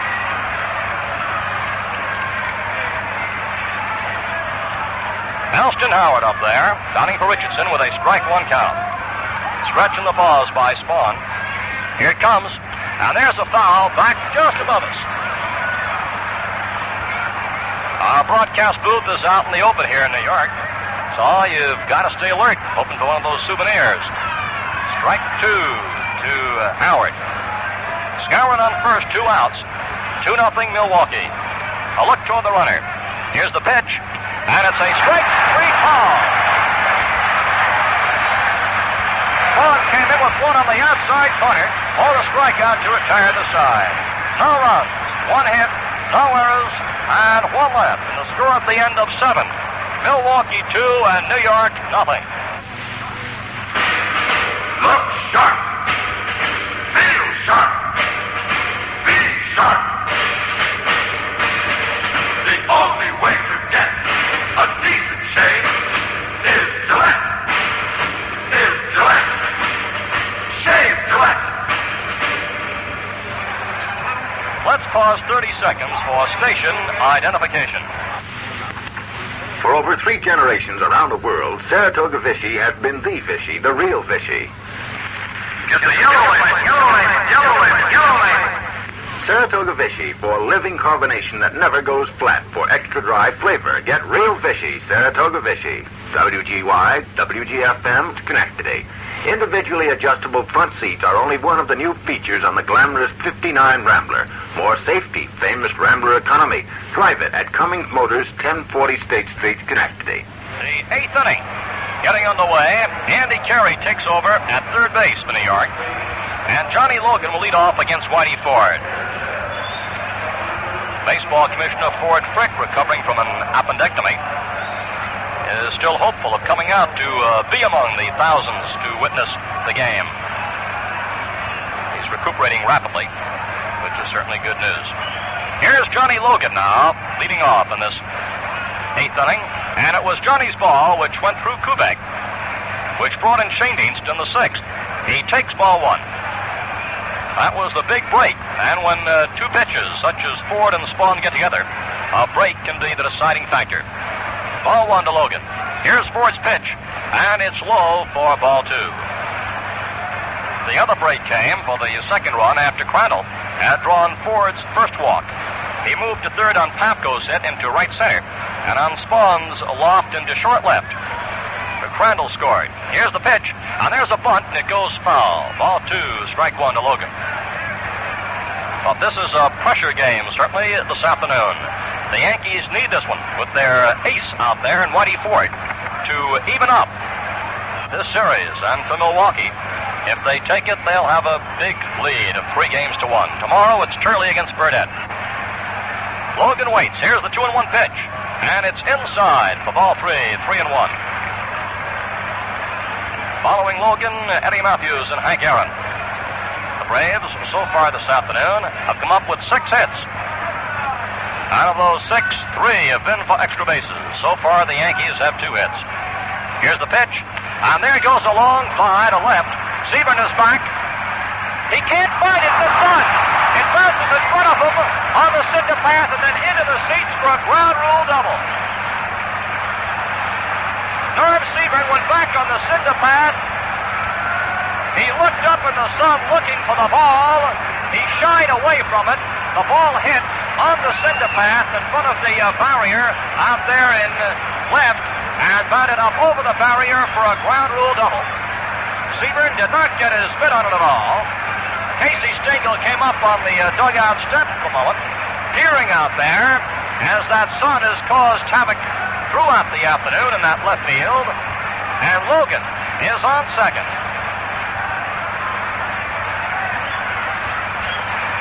Here now is Eddie Matthews. Carey comes in as Matthews sends a long fly ball to deep right center field. It's up against the fence there, fielded by Mantle. Matthews steams it a second. Logan's on the way to the plate, and he scored. Casey Stengel's going out to the mound. Matthews put one up off the fence near the 407-foot sign. A tremendous swat. Fowler was moving to his right. Mantle was moving over to his left. Mantle finally fielded the ball as Logan came in to score, and Matthews moved in a second. So Eddie Matthews, who has been held in check throughout the series, explodes here in this eighth with a double, driving in Logan and giving the Milwaukee Braves a 3-0 lead. Stengel is out there at the mound along with Yogi Berra. Johnny Cooks has been warming up, but we'll see whether or not he will or will not be getting the call.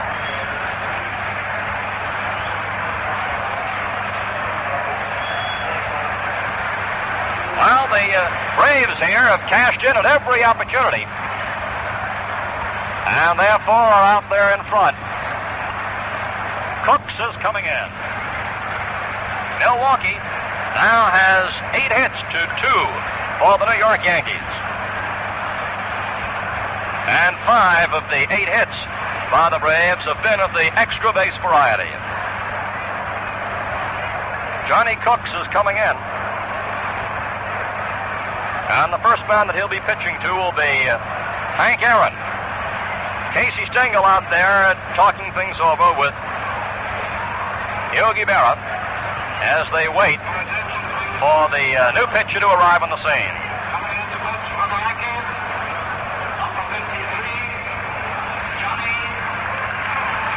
There's the announcement, and Whitey Ford leads.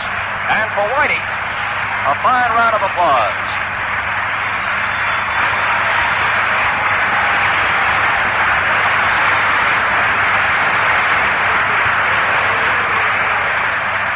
Well, Whitey had rough going this afternoon. It was a fine effort. The Braves cashed in on every break that came their way with the pressure on this afternoon. The first run that Whitey yielded came after a triple by Schoendienst and an error on the succeeding play by Kubek. The second run that Whitey gave up came after a walk and out, a 2-bagger, and then a loft into very short left by Spahn. With the Yankee infield drawn tight, the shortstop could not get back, and the left fielder Spahn could not get in time. It fell in very shallow left, and that brought over run number 2. And here, in this 8th inning, the fates again decreed that Logan, with a high fly ball to left, it dropped in there in front of Spahn, who lost it in the sun, found it up on the seats. On that 2-bagger was followed by Matthews' blast, a well-tagged ball up against the right center field fence, driving in the 3rd run and giving the Braves a 3-0 lead. So that's the situation now as Johnny Cooks takes over at this point. Cooks is 6'3", 183 pounds, and he is a right-hander, 25 years old. The highlight of his career was his 9-0 shutout of the Dodgers in a 3-hitter in the 7th and deciding game of the 1956 World Series. He was 8-8 this past season, but was particularly effective toward the end. He started 15 games, he relieved in 19. He has good control on most occasions, keeps the ball low, and he's all set to work now with Matthews on second and Aaron at the plate. Cooks ready, delivers, and there's a foul for strike 1. Whitey Ford, who never has been in a losing game in New York's Yankee Stadium in a working game of the 1956 World Series. He was 8-8 this past season, but was particularly effective toward the end. He started 15 games, he relieved in 19.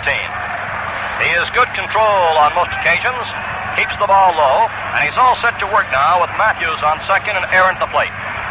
Cooks ready, delivers, and there's a foul for strike 1. Whitey Ford, who never has been in a losing game in New York's Yankee Stadium in a World Series, with 5 victories here, has departed.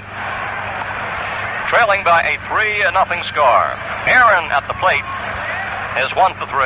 Matthews is on second. There's nobody out, and this is the 8th inning. Here's the pitch, and there's a ground ball off Kubek's right foot. It bounced over to Kubek, who makes a throw to first too late. Matthews goes to third, and Aaron is on first base. So Hank Aaron with a hit off Cooks has moved Matthews to third, and that brings up Joe Adcock. And the Milwaukee players this afternoon, coming through, capitalizing on every opportunity, are continuing to put on the pressure. Now Torrey has moved out and will come up as a pinch hitter for Adcock.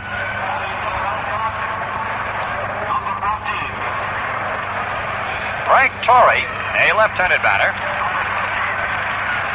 also a fine defensive first baseman, is coming up here in this 8th inning with men on first and third. So Torrey now steps in. Torrey is hitting .300 in the series. The stretch and the pause. The pitch is over for a called strike. The Yankee infield is playing at double play depth. Kubek and McDougall set up halfway. At third, Carey is playing in a line with the bag. And Scower is keeping Aaron close at first. There's a quick throw to first base, and Aaron is back. Torrey, who comes from Brooklyn, must have many folks from that vicinity here witnessing this game today. Strike one, the count. Here's the pitch, and it is low, almost got away from Yogi Berra. Count now is 1-1. In this inning, Logan had a two-bagger to left, lost in the sun. Matthews followed with a two-bagger to right center, driving in Logan. And on Aaron's infield hit, Matthews sped to third.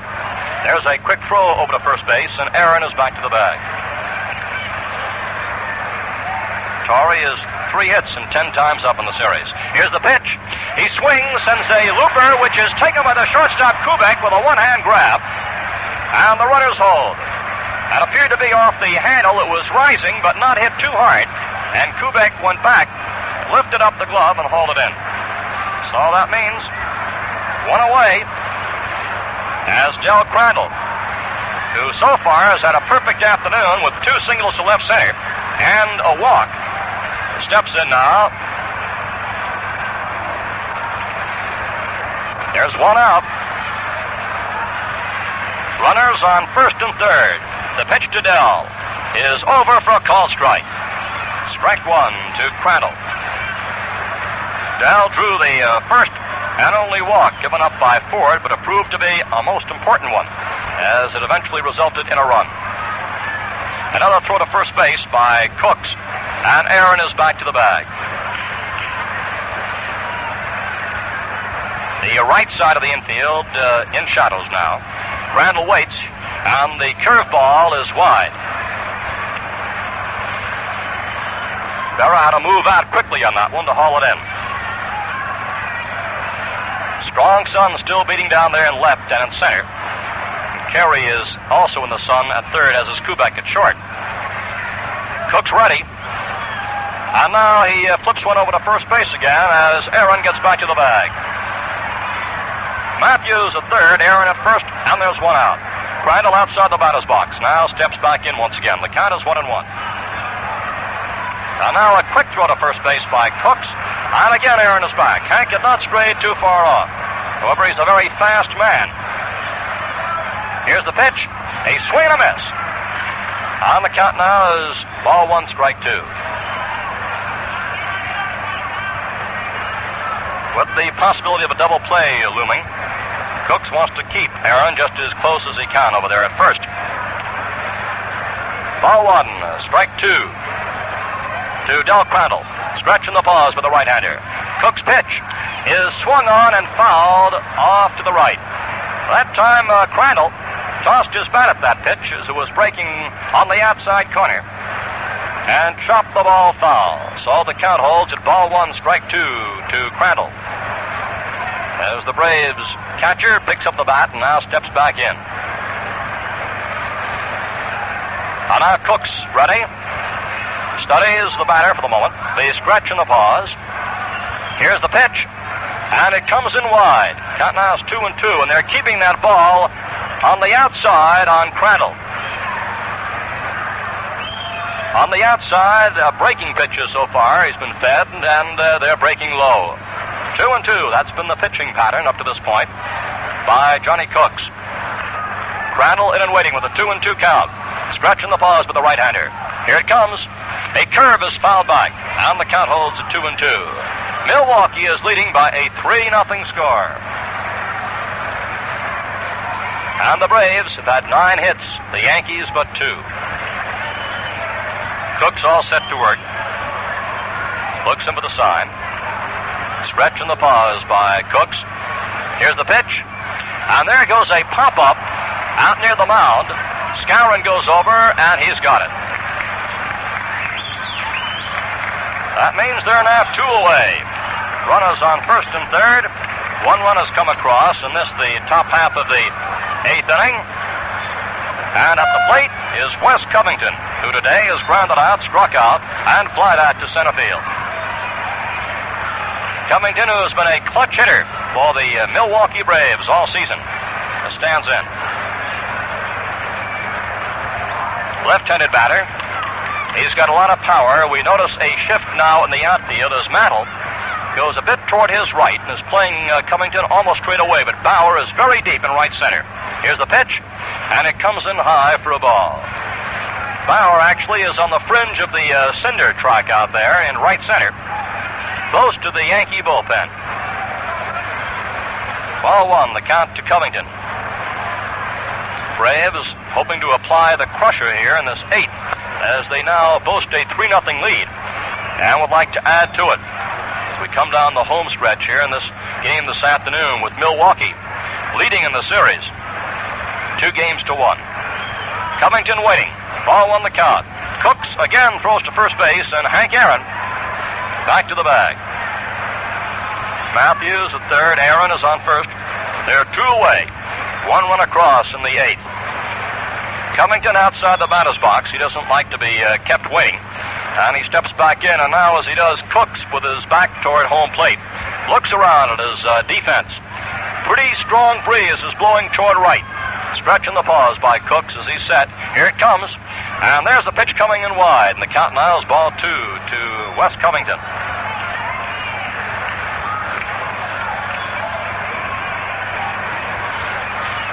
Covington again outside the batter's box. Now back in. He smooths the dirt a bit.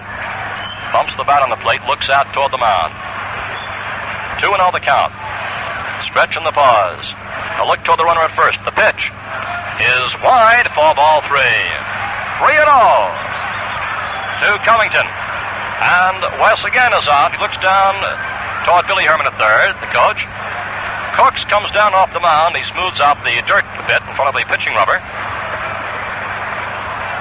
Covington again takes his place. Count 3-0. Cook set, delivers, and the last pitch is intentionally wide. So Covington goes to first base. Aaron moves on to second. And we're going to have a runner. Bruton will run for Covington at first base. Bill Bruton, who has been the star of the first 2 games of the series, goes over as a runner at first. Batter is Andy Papko coming up. Your attention, please, ladies and gentlemen. Papko is 1 for 3. Number 38.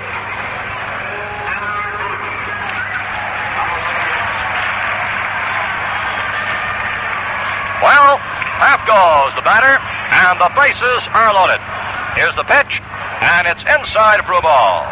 The runners now, Matthews at third, Aaron, who moved up on the walk to second, and Bruton at first base running for Wes Covington. The bases are loaded with 2 outs in this 8th inning.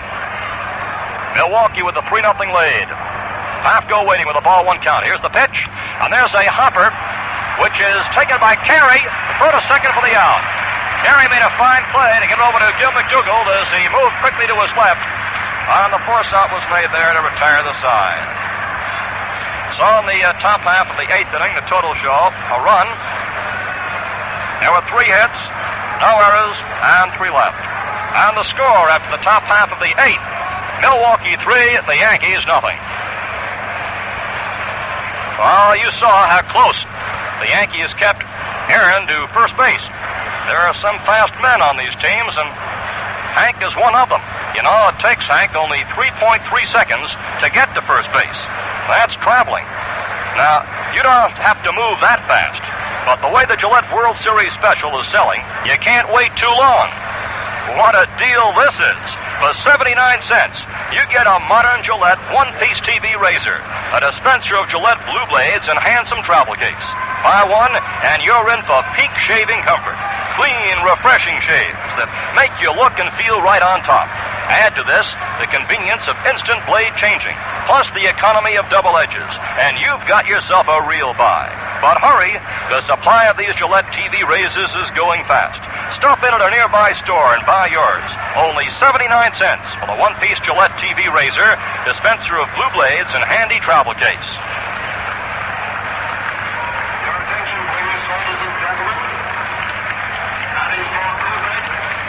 And now Enos Slaughter moves in as a pinch hitter for Kubek as the Braves change defensively. We'll give you that in a moment. Here's Spahn's pitch, and it's inside for ball 1. Here are the changes now. Torrey is at first base. Pafko is in left. There's a strike called to Slaughter, who is batting for Kubek. We're in the bottom half of the 8th inning. Pafko was in left, Bruton in center, Aaron in right, and Torrey at first. A swing and a miss. So the Braves now have a strong defensive alignment in there. As Enos Slaughter is at the plate for the ball 1 strike 2 count. And there's a strike call. And Slaughter is out. Protesting just slightly to John Faraday. John's opinion that hooked the corner as the Spahn has been just threading a needle this afternoon. Slaughter is out number 1 in the bottom half of the 8th inning. And now another pinch hitter, Jerry Lumpy, will bat for Cooks. Lumpy steps in. The left-handed batter lifts a high pop-up out near second base where Shane Dienst is waiting. And he's got it for the out. Ready to move slightly back on the grass to the right of second for out number 2 as Norm Seaburn, who is 0 for 2 and has walked, steps in. Well, the Yankees set up Slaughter, who now is 0 for 2 in the batting in the series, and Lumpy, who is now 1 for 5. And here's Seaburn, who takes a called strike. They're 2 away in the bottom half of the 8th. Score 3-0, Milwaukee leads. Here's Spahn's pitch, and it's a strike call. That was 1 at the knees, as Seaburn took it for strike 2. 2 outs, bottom half of the 8th inning. Spahn all set to work. Southpaw into the windup. Here's the pitch, and a swing and a miss. Seaburn is out of the strikeout. Warren Spahn with a tremendous pitching demonstration this afternoon. Pitched down the Yankees in order in the bottom half of the 8th inning. And the score at the end of 8, Milwaukee 3, New York 0.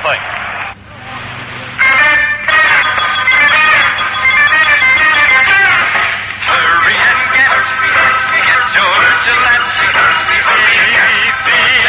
razor. Just 79 cents, then what a buy. And we'll tell you it's in short supply. So hurry and get your Gillette TV razor. Go get one fast and be in luck for 79 cents instead of a buck. Let's pause 30 seconds for station identification. what a difference the real Vichy makes. Saratoga Vichy, extra dry flavor, living carbonation, and because it's alkaline, Saratoga Vichy helps assure a clearer head in the morning is actually good for you. Get the yellow label, yellow label, yellow label, yellow label. Saratoga Vichy, the real Vichy. WGY, WGFM, Schenectady. A new automotive star is born, the 59 Rambler, loaded with even more features than last year's sales record smasher. See it, drive it at Cummings Motors, 1040 State Street, Schenectady.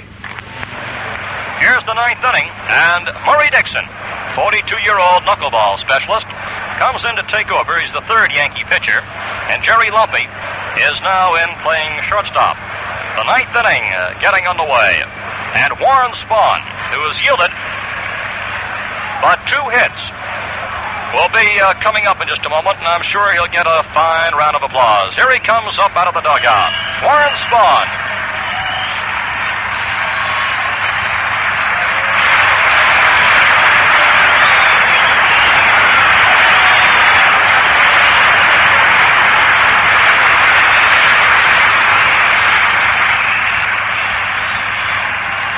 Once again, it's not only been Spahn's great pitching, but also that bat, which has spoken this afternoon. You may recall in the first game that Spahn pitched and won, he had 2 hits and a run batted in.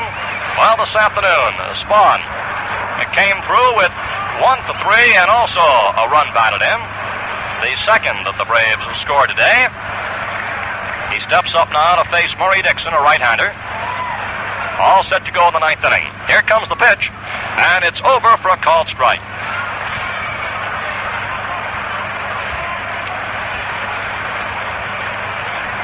Nine hits so far for Milwaukee, and the Yankees have but 2. Spahn, personally, has driven in 1 more run than he has yielded. Here's the pitch, and there's a grinder going out to the second baseman McDougall. He's up with it. They throw to Scower for the out. There's 1 away in the top half of the ninth. Batter is Red Schoendienst, whose hitting and his fielding have been top-notch throughout this World Series.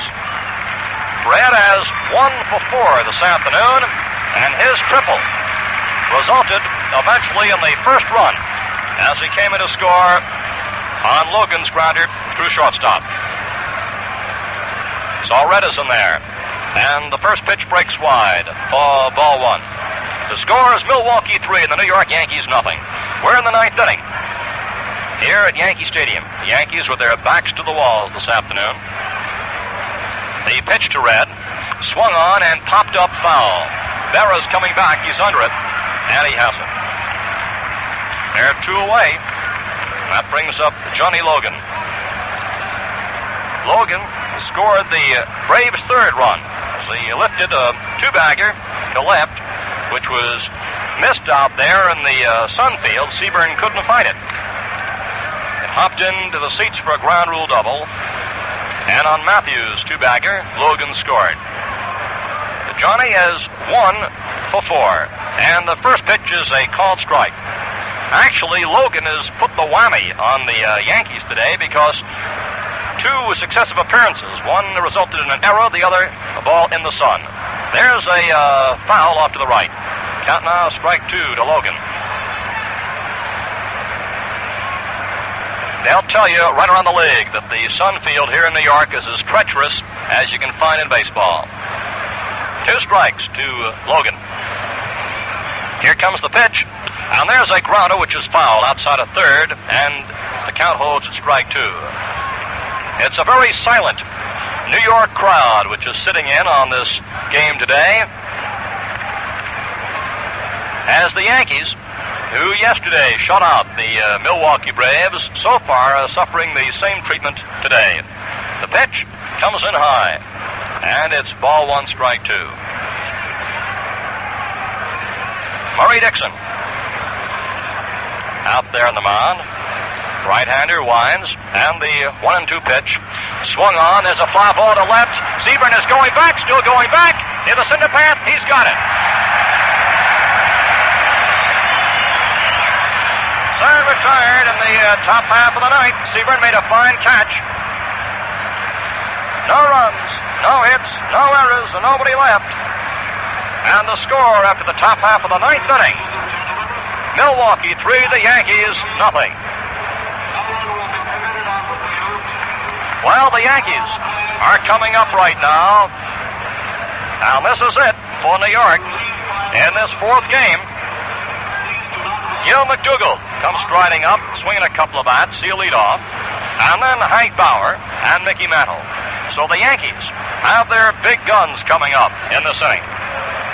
And the Braves know, as do the many fans listening in and looking in, that the Yankees are famed for erupting when things look the darkest. That's been the Yankee pattern throughout the years.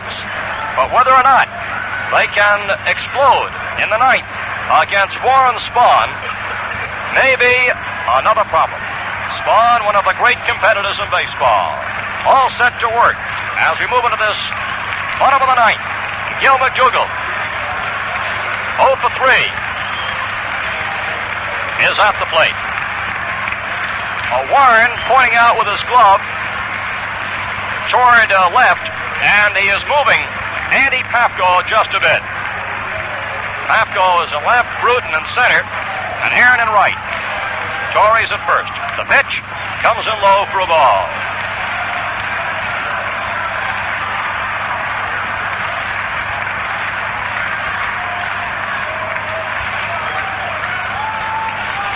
Here's the next one. McDougall fouls one back. On the count now is 1-1. Gill struck out, he's grounded out, and he's flied out to center field. Warren Spahn rubbing up a new ball. Looks in now to get the sign from Crandall. Starts the windup, and the pitch on the way is high. On the count now is 2 balls, strike 1. Warren has shown fine control this afternoon. He likes to play those corners.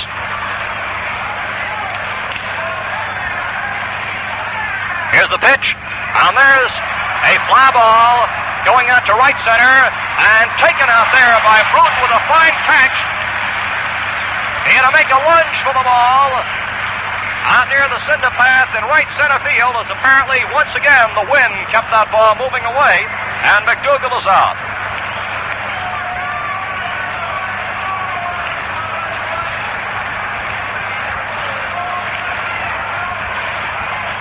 Here's Hank Bauer, who has popped up and grounded out twice. 1 out in the bottom half of the ninth. The pitch misses the outside corner for ball 1.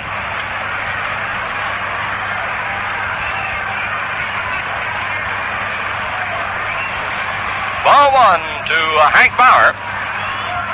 Spahn winds. Here's the pitch. And there's a grounder along the third baseline to Matthews. Here's the throw, and Bauer is out.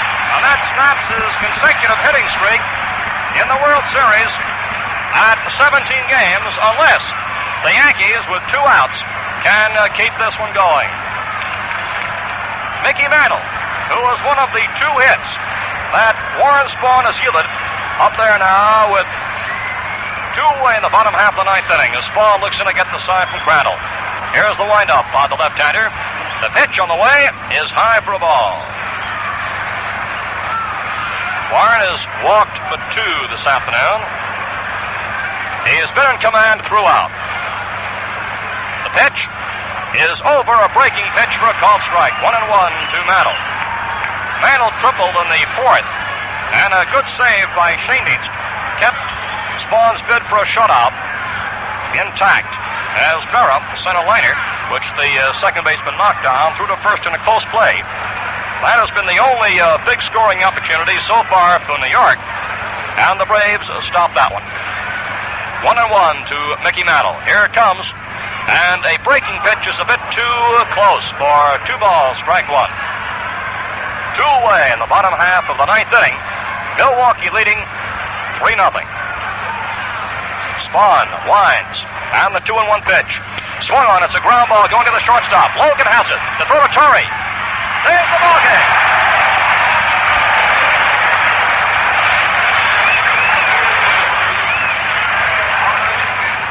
The Milwaukee Braves win the ball game with the totals for Milwaukee 3 runs, 9 hits, no errors.